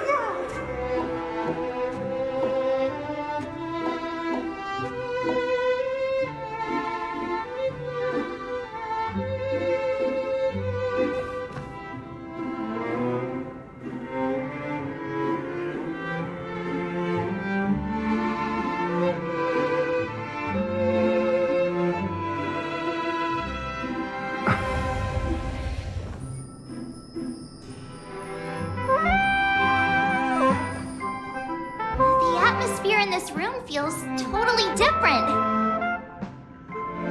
Misha! You finally come! Clocky! You're here!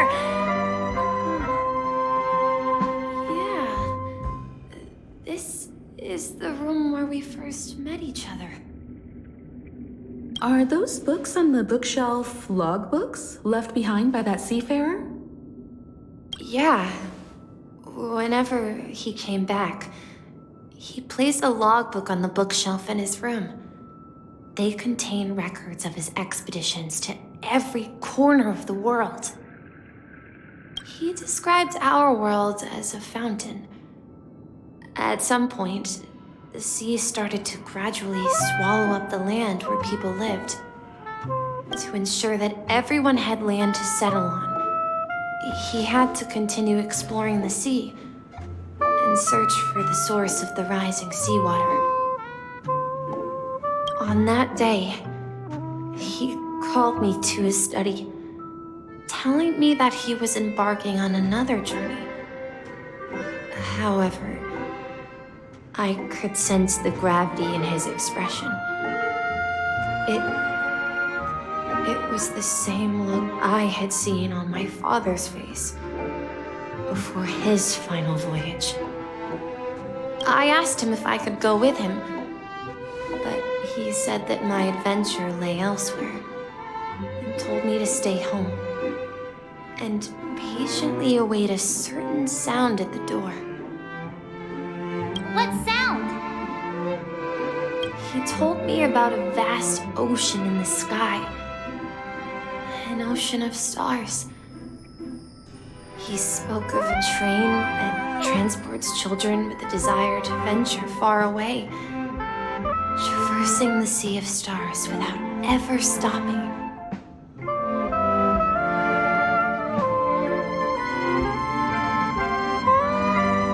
He said that he knew the crew on the train, and that he had asked them to take me along. He said the journey I had always dreamed of would start there. A train? Could it be? It's the Astral Express. I remember now. Grandpa's friends are a group of nameless who came to this world to resolve a disaster caused by a star. Then, he gave his pocket watch to me. It was his cherished treasure, appearing in every one of his adventure tales. He explained that difficult times were ahead, but assured me that the watch would guide me. He said, as long as I kept moving forward, I'd eventually reach my desired destination. And then, it was as if I heard the distant sound of a train whistle echoing throughout the room. Exactly, Misha! And then we followed that whistle, didn't we? Yeah. I think I can still find the way we took back then.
Jigsaw, right?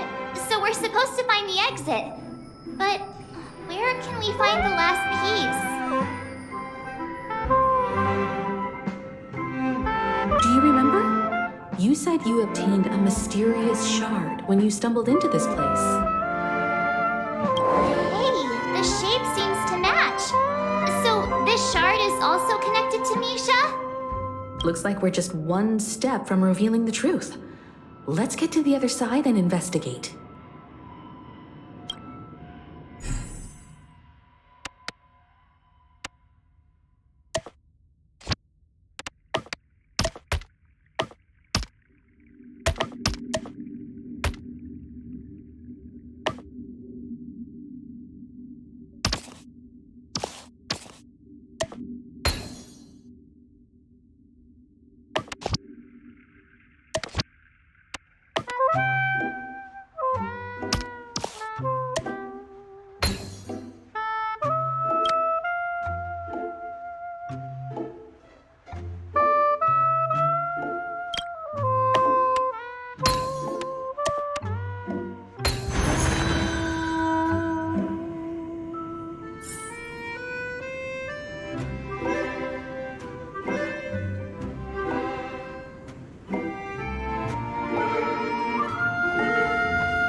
This is it.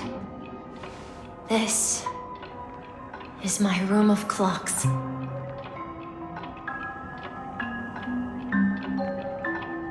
While I spent my time waiting for Grandpa to return from his voyage, Walter gave me this workshop, and it became my secret base.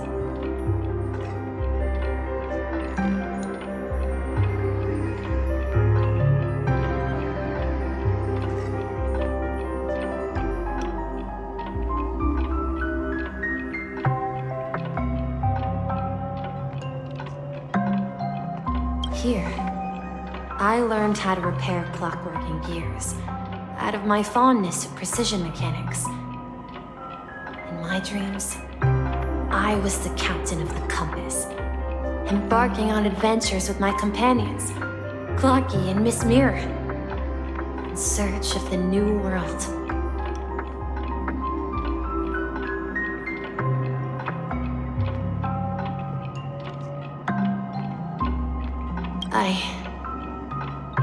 I was born and raised here. So, this building in the dream bubble is your childhood home? Yes, but not exactly. To be more precise, this dream bubble itself is my home. Looks like you've remembered everything now. Wait. Why does it feel like everyone else knows something I don't?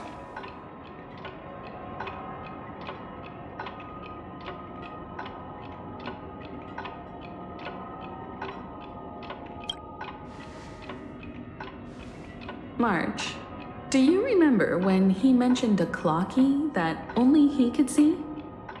Yeah, the little guy here, right? But we all saw him in Dreamflux Reef, right? And Mr. Yang even greeted him.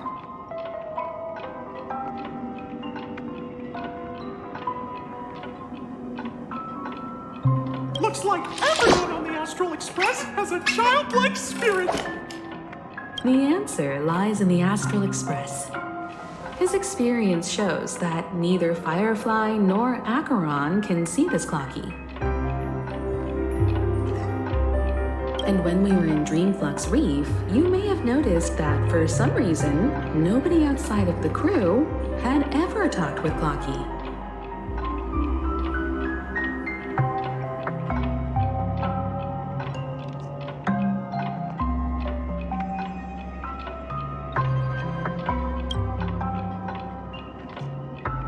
A mimetic life that can only be seen by a select few.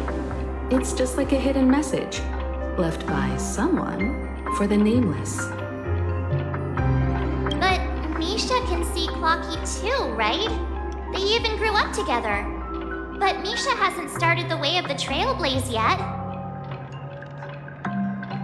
That's the key to the mystery, March. Now take a moment to recall. Have you ever seen anyone outside of the crew interact with Misha? Wait. No way! That's the answer, March 7th. This dream bubble is the place where I was born. And I'm a dweller in this dream. Just like a memory zone meme.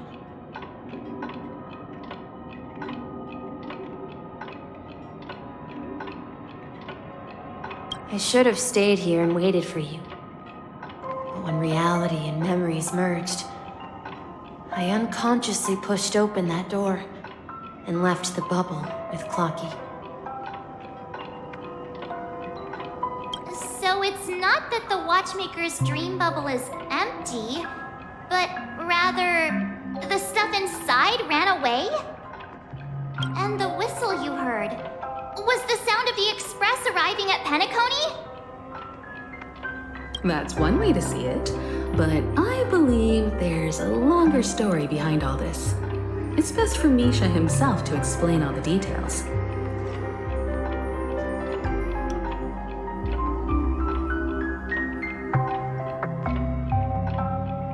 How about we start with your name? Now, should we call you Misha, or... Thank you all for helping me rediscover my true self. Now, please allow me to reintroduce myself. I was born on Lushaka, in the Presmere system, adopted by seafarers Mikhail and Char. They gave me a treasure, a name that carried their hopes. Mikhail Char Legwork, or simply, Misha. If you prefer, you can call me by a more familiar name, the Watchmaker. So, you're the Watchmaker himself? Unfortunately, that legendary figure is no more. I'm only a reflection of his life. As for the child who has been with you, he's the innocent protagonist of Misha's childhood dream. A friend of Clocky. a young apprentice, and a future mechanic on the Express.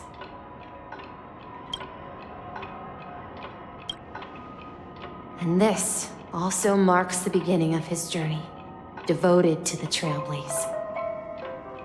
At the end of the journey, I left this little flame, which I so cherished, in my deepest dreams, hoping to pass it on to the nameless of future generations. However, he somehow left the dream bubble and forgot all about his task. I apologize for all the confusion this caused. Because he was born with a desire to trailblaze, wasn't he? I don't think Misha has forgotten his role as a guide. He remembered it, and that's why he mistakenly appeared as a hotel doorman in his dream from the very beginning. The one who brought our unconscious friend here must have been Misha. If that's the case, we encountered the Watchmaker's legacy from the beginning, didn't we? Well, I have a sarcastic friend who says I always take big detours and end up back where I started. Perhaps that's what every nameless has to go through. But in the end, you found me. I'm sure you're all wondering what my legacy is. I believe my hound has mentioned the Stellaron and my wealth.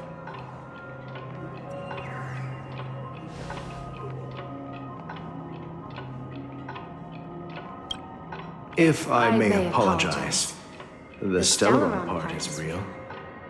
As for my wealth, however, it's nothing more than a baseless rumor. I left my homeland as a child and embarked on the journey of Trailblaze. I traveled to various planets until finally reaching Asdana, where my friends and I built the original Penacony and fought for its future ever since. I've been moving forward all my life, doing what I could to overcome the obstacles in my path. But ultimately, my journey reached its end, and I left behind no possessions worth entrusting. So, if you ask what's left within this worn-out train engine that can be called a legacy, I suppose it's the things that are still burning in the engine's furnace.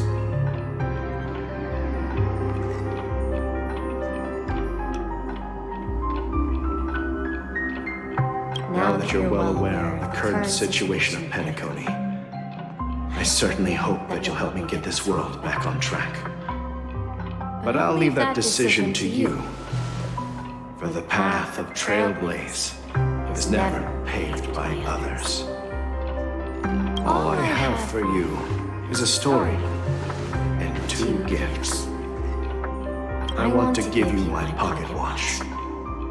It has accompanied me throughout my long journey, guiding that naive child forward, and has been blessed with the presence of so many great people up to this day.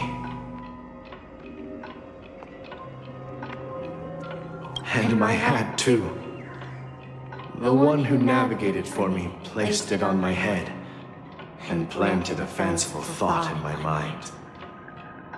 The trailblazing expedition will never end.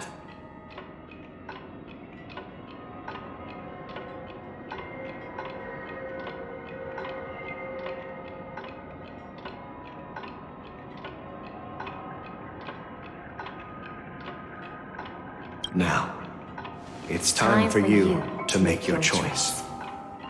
Once you've made up your mind, open that door and enter the long dream of an old man. I'll be waiting for you at the end of this corridor of time.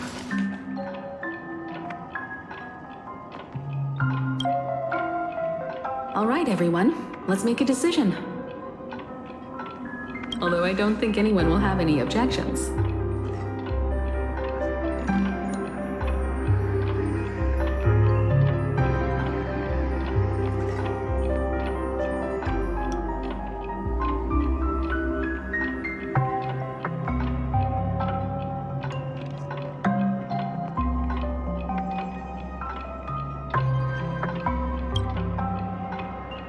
Of course. We've come this far. Surely there's no other option than moving forward. In that case, it's unanimous. Then let's proceed together to the end of this dream and tell Mikhail our decision.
Mikhail, where are you going?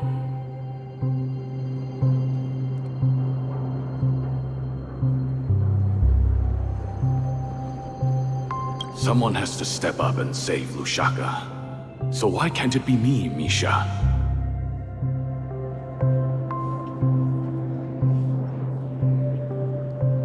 Please don't go.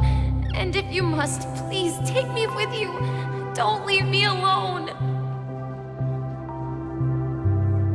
Even without me, you know how to proceed forward, brave Captain Misha. The compass is waiting for you. Haven't you always wanted to be a better adventurer than me? Now go, board that train and start your journey. Where are you going, Mikhail? I'm going to clean the floor in the parlor car. I've promised the conductor. Wait, first tell me, did you fix this watch? Yeah? I know what it looked like before. Its chain was broken, the back case torn, and the marks on the dial all worn out. How did you manage to fix it? Well, it's hard to explain, but I knew it could be fixed. It's the hands, Mr. Amundsen. Its hands were intact and pointing in the right direction, so I knew there would be a way to fix the rest.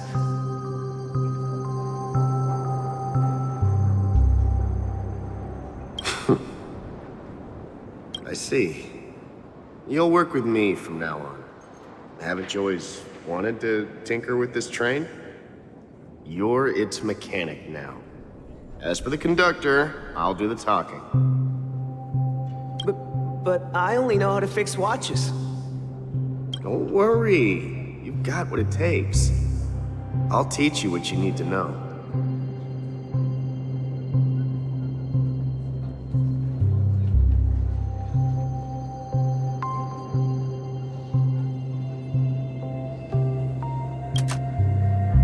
Where are you going, legwork? It's time to head to our next stop.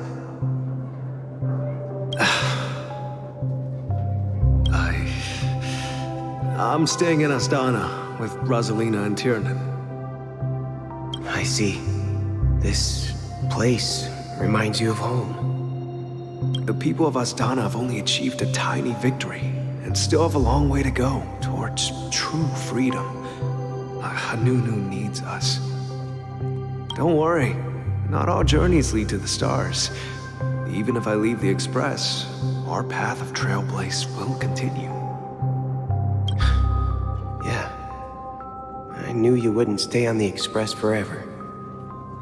Leave in peace, my friend. And, Take this with you. This is Mr. Amundsen's hat. But why? When he departed, he said he would leave it to his best student. Well, I suppose the time has come. Farewell, legwork. Take care of Tiernan and Rosalina. And don't forget to write to us.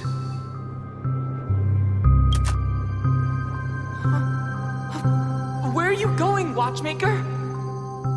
Don't worry, Micah. Just going on a little trip. Someone has to be at the forefront of the interstellar frontier, and I'm the only former nameless in Penacony. So why can't it be me?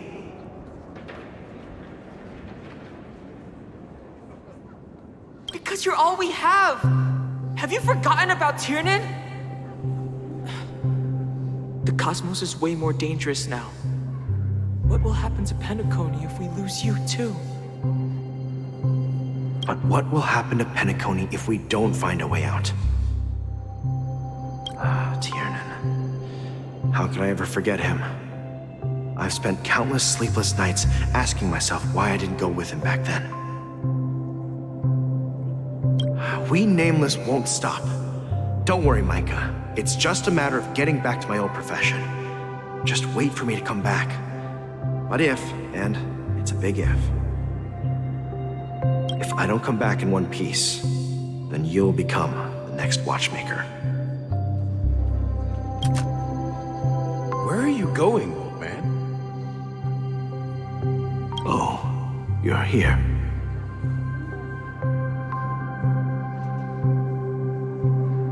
Answer my question. What are you up to? Relax, Gallagher. I just came up with a great idea. Wanna hear it? Oh, come on. Aren't all your ideas just ways to get yourself killed?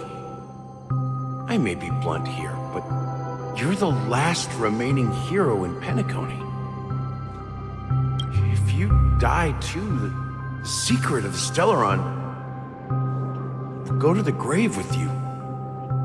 Yes, I'm afraid there's no way out in Penacony, so I'll have to consider alternatives beyond Asdana. We'll organize a festival using the Watchmaker's legacy as a facade and send invitations to the entire cosmos to gather people here. So, a desperate struggle against the family? Desperate? Don't we have you here, my friend? This task is challenging, but what hasn't been challenging for us along the way? Well, whatever you do, remember, make sure to send an invitation to the Astral Express. Misha! Where are you going? Oh, it's you, Clocky. Take me to Dreamflux Reef. Last night, I had a long dream about the day we met. I want to write down that dream. Write it down? Why? Oh, so I won't forget it. Do you remember how you got your name, Clocky? Of course! You told me that when you were a kid, you lived in a room full of clocks. Those wall clocks and pocket watches grew up with you and were your best friends. Yes, but what I didn't mention was there's a funny misunderstanding behind it. I was a kid, and there was always a special pocket watch in my memories. It was with my grandpa, guiding him on his sea voyages and leading the way in his every adventure story. I wanted to have a pocket watch like that too. And that's when you appeared in my dreams. Yeah. Every night, we boarded the compass and set sail together. But you know what? It wasn't until the day my grandpa gave it to me that I realized it wasn't a pocket watch at all. It was a compass. So, your name should have been Compassy. And the watchmaker is just a nameless.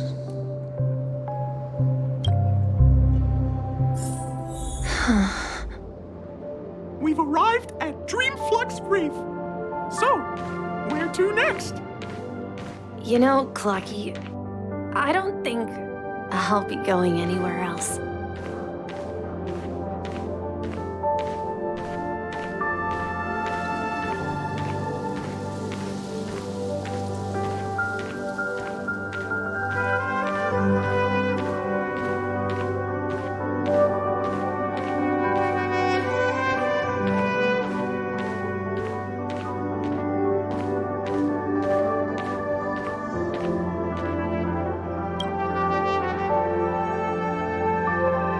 Traveled far enough, and it's time for a little break. Oh. So, we'll set out again when you're rested? No, I'll stay here. And then, this is where it ends.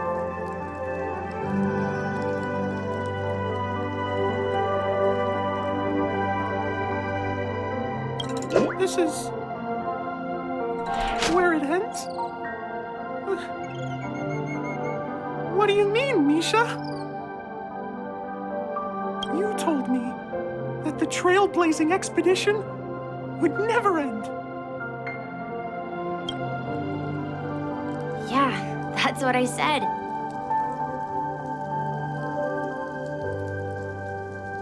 So now, it's up to you to decide your next destination. My next destination? What's that supposed to be? I've been following you. Misha? You're acting weird today. If you're feeling down, we can just do what we usually do. With the clockwork. No, I'm not feeling down. As for clockwork, yeah, it resolves all problems in this dream.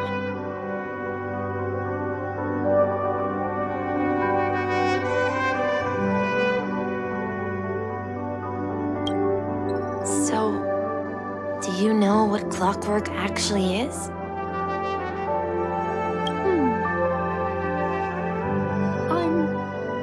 Quite sure. Well, everyone gets lost at times. They may hesitate and doubt which way to go. That happens in this dreamscape and beyond. But don't worry. Everyone goes through moments of uncertainty and hesitation. Eventually, they gather the courage to make bold decisions. Whether it's calming, joyful, angry, or sad, all they need is a little nudge to take that step toward where they truly belong. I'm leaving that little nudge with you, and I hope you'll share it with others. Such is the essence of clockwork, the will of the trailblaze.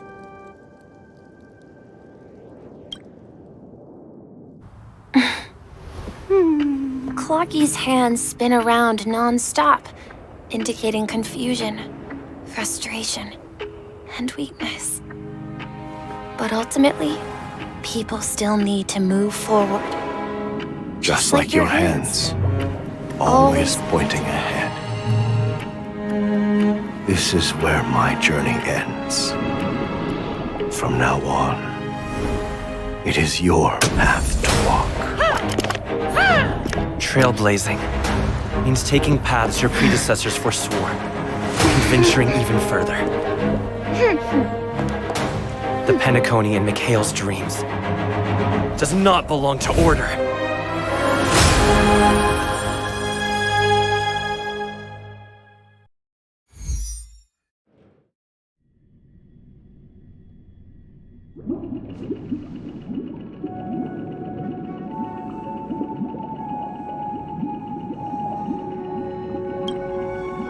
I can't believe that Eon would cast a glance at Penacony at a time like this. Is it because of the resonance from the legacy of the Trailblaze? Or perhaps the bond between you is so strong that it even impresses an Eon? Well, there might be another possibility. Perhaps they want to witness, on behalf of the fallen Eons, who will hold the future of Penacony. If that's the case, on behalf of the Dream Master of Penacony and the 107,336 members of the Oak family, I'm extending a formal invitation to all of you. I'm cordially inviting you all to the Penacony Grand Theater to participate in the upcoming Charmony Festival. And, of course, you won't be in the audience, but on center stage. Since the future of the Stellaron, Penacony, and even the entire cosmos is at stake, let's draw a conclusion there, in all fairness. If you truly believe in Akavili's path, then show me their courage and determination.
Please stay tuned.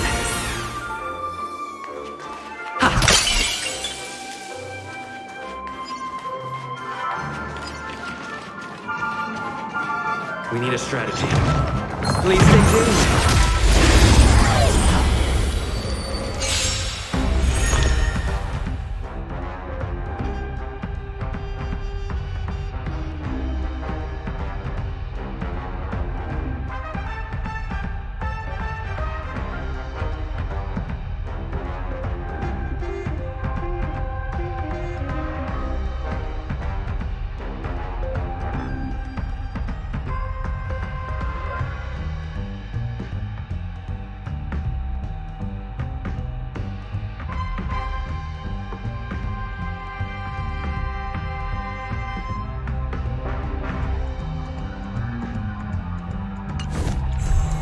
Time to test our rapport.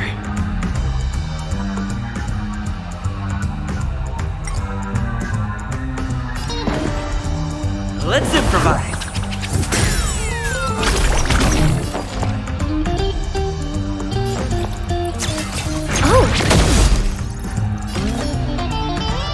Execution! Let's kick things off with you!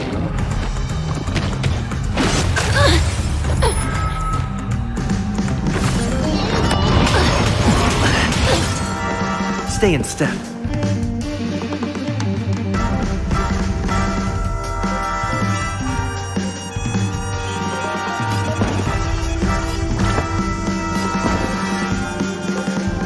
It's my turn. Enemy targets detected.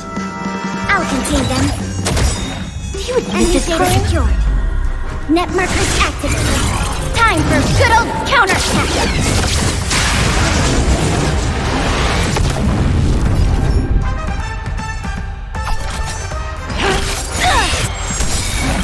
By the order of the Ten Lords, execute the Mara-struck!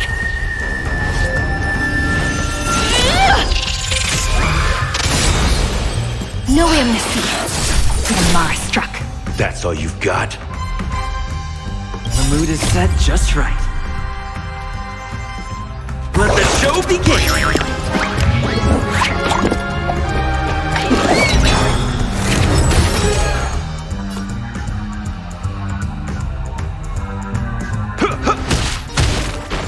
Take your positions. Dreams do come true.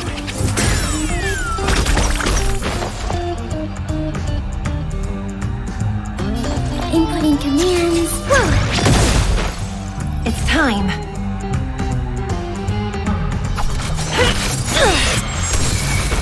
You've arrived, huh? Step up, let's see ya. Time to mix things up. Motor function restored. Stay in step. Rice like a good brew. Full butt, my friends. Indulge yourself.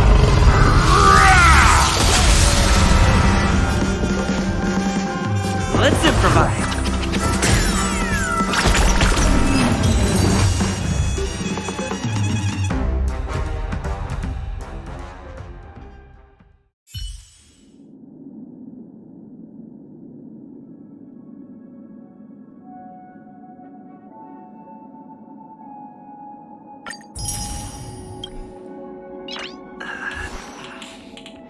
Nice.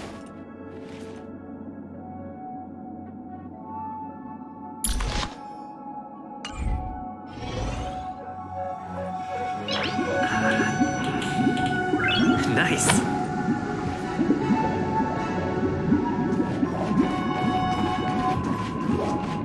Does that mean he wants to fight us during the Charmony Festival? I'm afraid so. This is weird. Aren't Arc villains usually plotting some dirty conspiracy in the end? But he actually said something like, "In all fairness."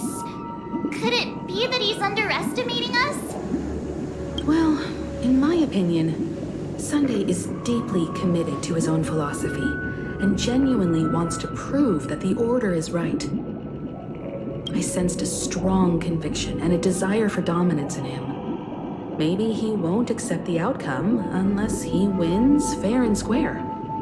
That's why he'll give it his all in the upcoming battle.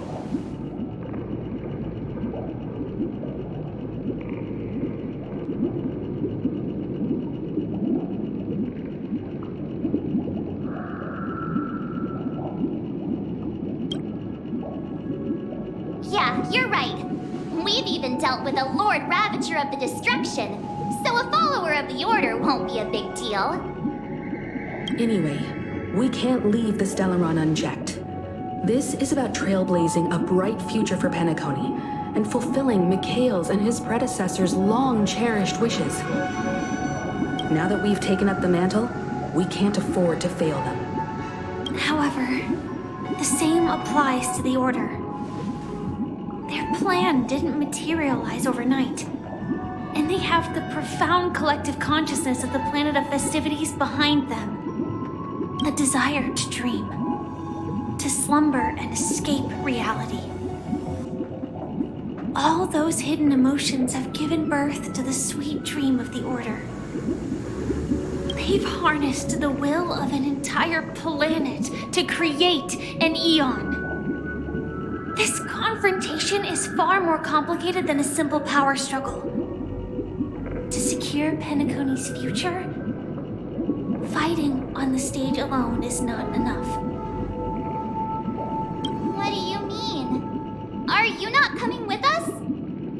I believe Firefly is trying to say that she's heading off to another battle.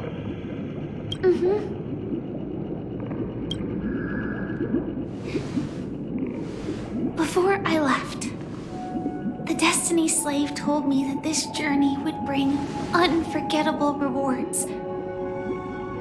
Even though the script he gave me only had a few lines, I couldn't ignore them.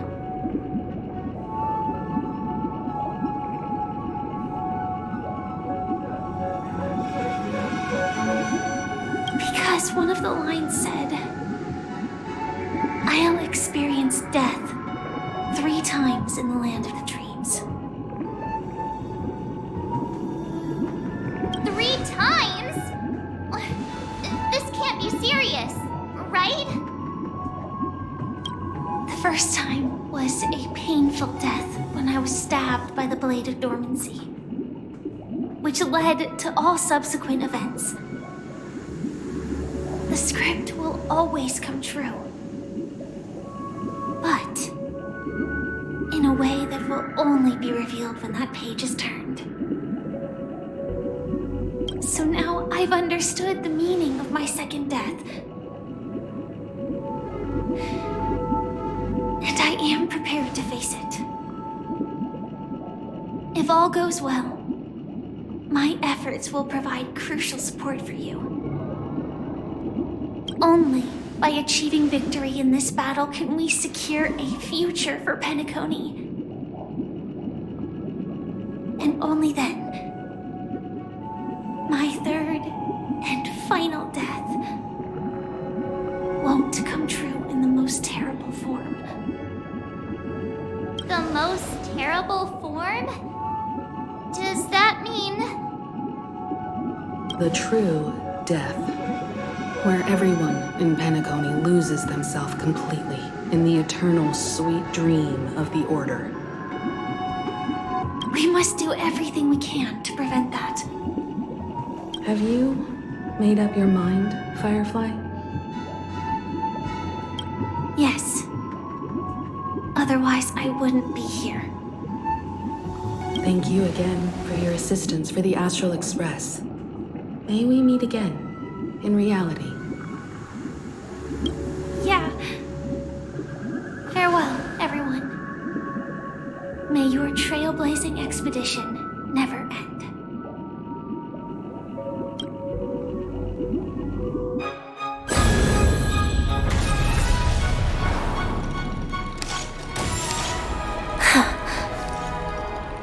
I dreamed of a scorched earth. Everyone, are you ready? A new shoot sprouted from the earth. It bloomed in the morning sun and whispered to me. Like fireflies to a flame, life begets death. May we meet again in reality.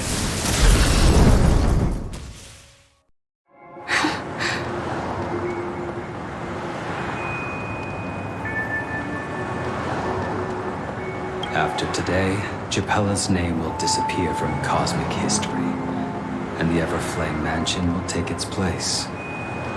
In the not-too-distant future, you'll receive an invitation. That's your next stop. Land of the dreams. Penacony. I hope you find whatever you seek there. Be it answers or salvation.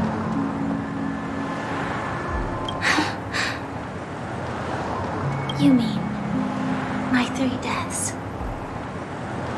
Silverwolf told me about it. It's such a shame that it's not part of my script. While I want to live, I'm I'm never afraid of death. The opposite of death is eternal life, and that's something I'll never desire. People die, and I am no exception. Death is like a script, a fate that cannot be defied. But that's exactly why we have to choose where we want to rest forever. Do you exist just to perish?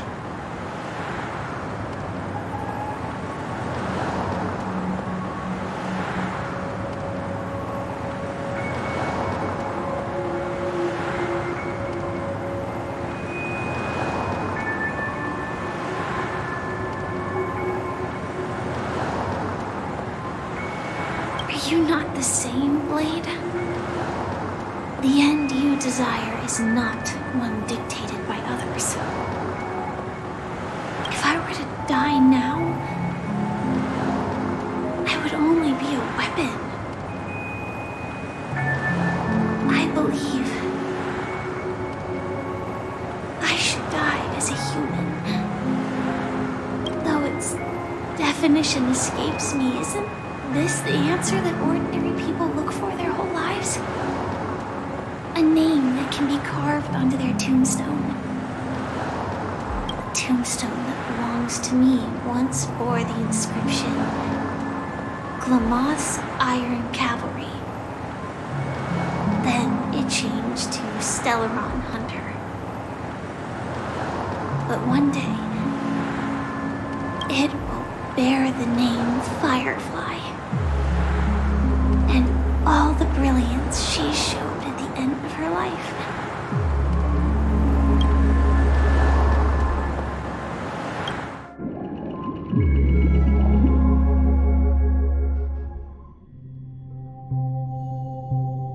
That's quite unexpected, old man. Who would have thought your crazy plan would actually work? Do all you nameless fools just act on a whim?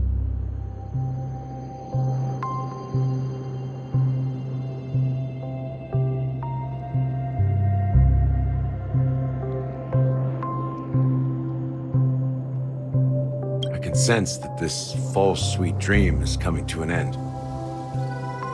The Nameless may be young, but they had the ability to achieve this goal, just like you did in your time. It's a shame you won't be able to see it firsthand. Maybe I won't either. Once something fictional is seen through, it ceases to exist. Yeah, not just those Nameless. Even Mr. Wings is just like you. Stubborn, won't listen or give up, no matter what. Well, fate is unpredictable, I guess. If we weren't bound by those cursed paths, maybe we could have had some good talks. But in the end, we managed to do it. Now we can find solace. Remember how those idiots cursed us? They said, "Go to hell, you worthless traitors." Well, I don't know if they really meant it, but if longing for freedom means going to hell, then I'll be joining you soon, you fool.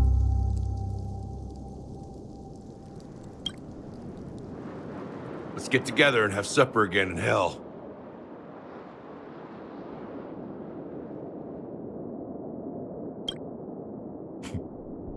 Oh, I almost forgot. There's one more thing. Here's to you. A glass of hello and goodbye, Trailblazer. To the imperfect tomorrow.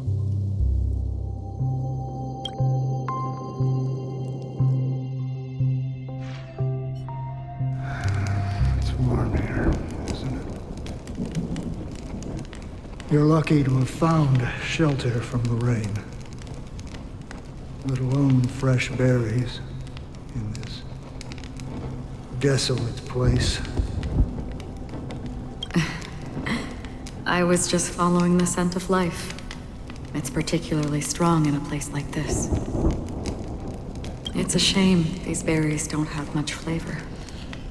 Seriously? In case you didn't know, this fruit is pretty juicy. The only downside is that when you chew it, it becomes extremely spicy.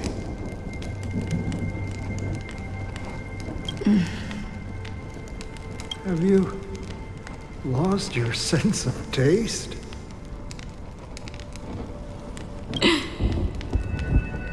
I can still taste certain things, like a faint sweetness. Before coming here, I stopped by a place called Orkron. It had barren cliffs and nights lit by bonfires. Burgundy snow would fall from the sky, and when it landed on my tongue, it tasted like raspberries. The flavor wasn't exactly sweet, but it left a lasting impression. When I think back on my past, I realize that what's tying everything together isn't the big events, but rather these small yet unforgettable moments. Don't worry about it. Losing oneself is a reality that every self-annihilator must face. At least I haven't completely lost my senses and memories yet. Well, congratulations on adding another footnote to your journey. By the way, are you always alone? No, I had a companion in Orkron. She's a short, nameless girl who aspired to explore IX. She always said she'd walk a path deeper and farther than Akavilis.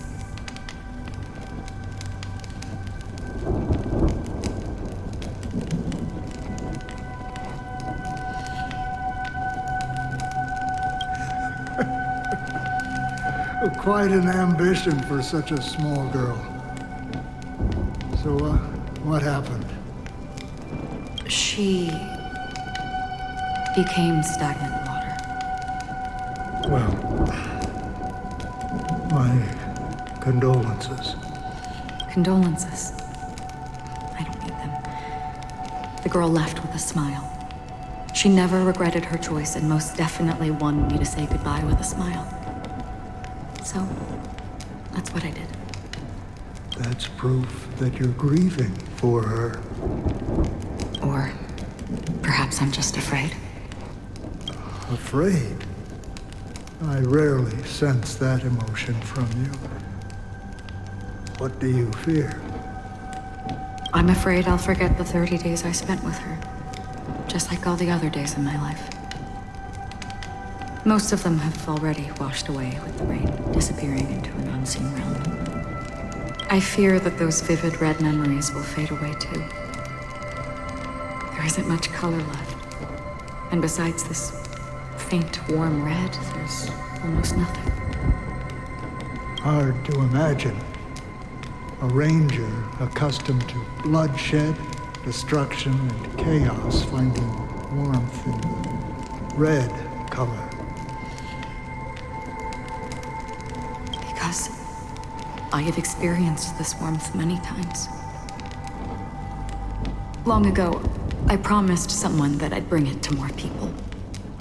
And that for every remaining moment of my life, I'd strive for a better ending for all. As long as this red color still lingers, I have a chance to fulfill that promise. It represents a burning fire, blooming flower, the berries in this cave, and life itself, fleeting yet still dazzling. In the end, it will lead me beyond the horizon of existence. And on the other side, I will cut off nihility. The one blessed by the sleeping and shapeless is considering how to kill them. That's truly pure nihility.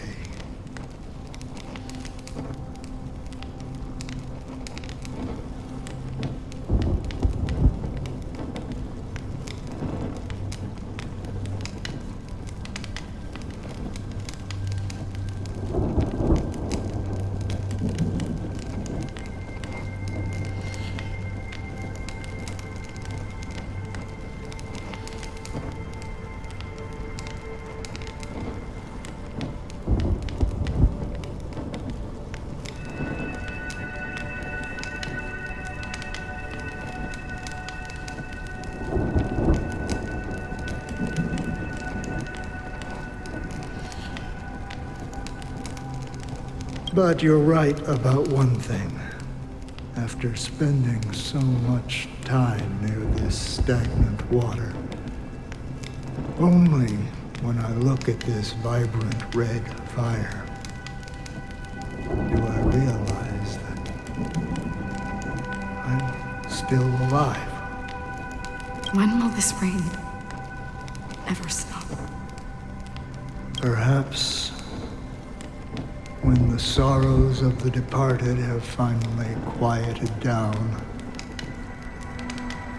the sky will clear up.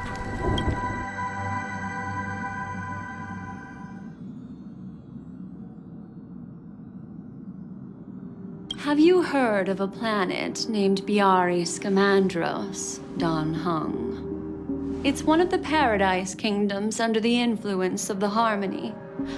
A sought-after wonderland for the inhabitants of the Dardanu major and minor systems. Half an Amber era ago, the family held an unprecedented festival there.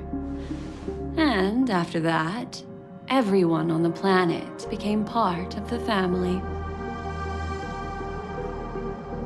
Do you think the same thing will happen on Penacony? Yes. Or how else can we explain it? The family deliberately used the Watchmaker's invitation to keep all the Pathstriders here, but banished the Emanator of the Nihility. Because of the Nihility, I'm rarely affected by the power of other paths, but somehow I can unconsciously infiltrate them. Maybe that's the risk they're trying to avoid. I would disagree. Biari Scamandros is not part of the credit system or connected to the Silver Rail. It's nothing more than a remote civilization sheltered by the Harmony. But Penacony is different. If the family messes with Penacony, that would be like declaring war on almost half of the factions in the cosmos. They have no reason to do that. No, they don't. If they truly serve the Harmony, that is. What do you mean? The path in Penacony is impure. The Harmony here has impurities. Do you remember the Ancient Swarm disaster? Tazerond, the propagation, brought endless havoc to the universe, and it eventually evolved into a fierce battle among all eons. 2 paths lost their eons in that war, the propagation and the order. Coincidentally, their downfall is related to a certain eon. Shipe, the Harmony. Legend has it that they participated in the crusade against the Imperator Insectorum and devoured Anna the Order for unknown reasons. Holy forgaroni. So you're saying that the 2 leaderless paths are working behind the scenes? But I don't see any descendants of the propagation in Penacony. Could it be that the remnants of Beyond the Sky Choir are hiding within the family, trying to resurrect a fallen eon? I can't say for sure, but they're definitely planning something for the Charmony Festival. Whoa, now, this is getting way too complicated. Is this why you want us to leave Astana right away? Are you giving up? The Charmony Festival will start soon. There's one thing that I need to confirm no matter what. A warp jump is the best way to do so. Time is running out. I have another plan.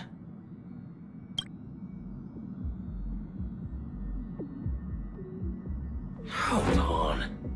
Are you thinking of using the Jade Abacus of Allying Oath?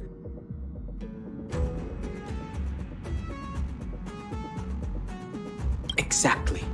The assistance from the lawful Cloud Knights would be enough. Think it over carefully.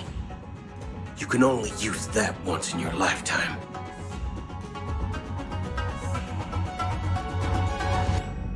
I have considered it thoroughly. My companions are... they're also once-in-a-lifetime treasures.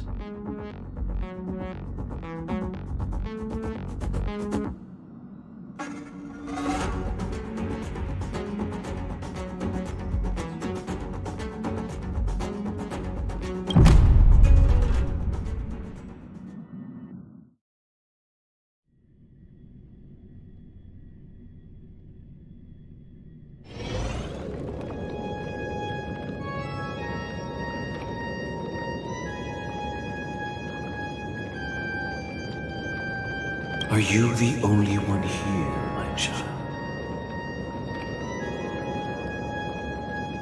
The Nameless is quite the diplomat. Our secrets have spread like wildfire within the family. And IPC starships are gathering towards Astana. This is a crucial moment for us. So, where is the chosen one who harmonizes varied sounds?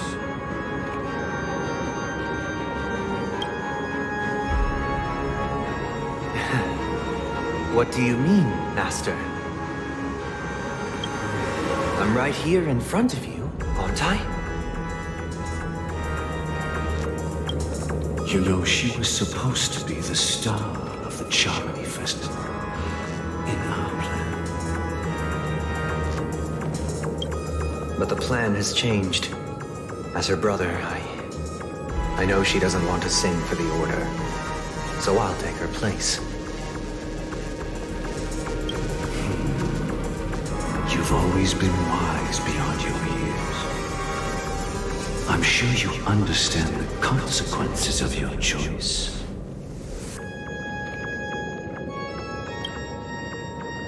If you consider this a betrayal, well, there can't be two suns in the sky. I'll step up and take down the other sun if necessary. Do you believe in karma? If karma exists, then everyone has their own karma. You have yours, and I have mine. And my karma has nothing to do with you, Mr. Gopherwood.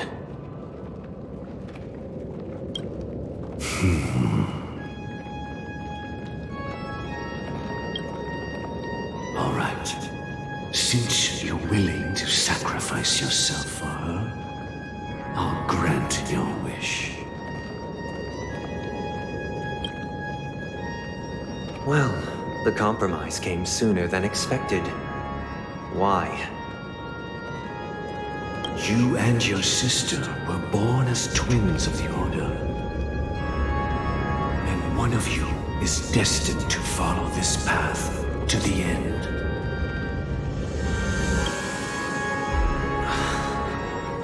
Is this part of your plan? Of course. You're still as clever as you were when you were a child. The opening is near. Go, my child. Seize the power of the harmony and reveal your karma.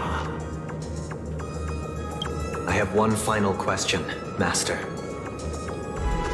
Why did you choose to bring the Order to Penacony. Wouldn't it have been better to choose a desperate world instead of a city filled with hope and dreams? Why?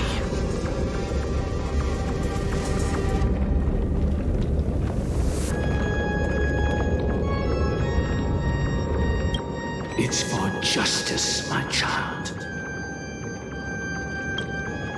If we lose justice in our hearts, we'll make the same mistake as the Harmony did. So, it's not you who manipulates the dreamscape with the Stellaron, but...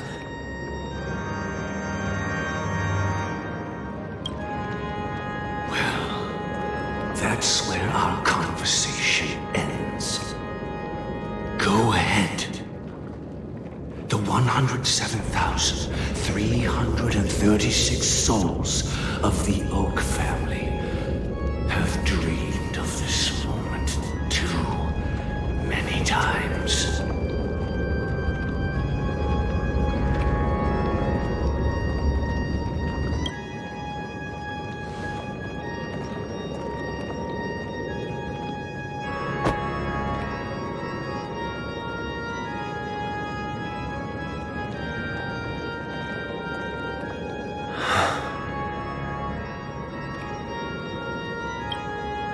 I shall ascend to the heavens, becoming the scorching sun. Bathed in my light, my people shall flourish, while all evil shall be eradicated.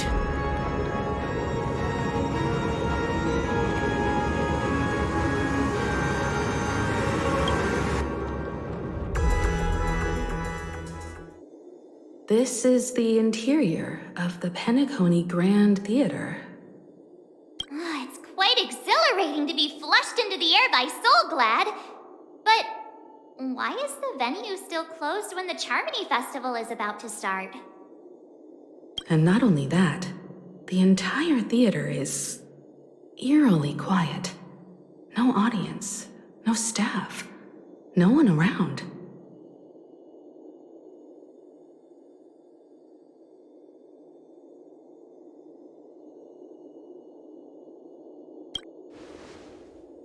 Even if we're late, a grand theater like this shouldn't be completely empty. Let's explore around. Be careful, everyone.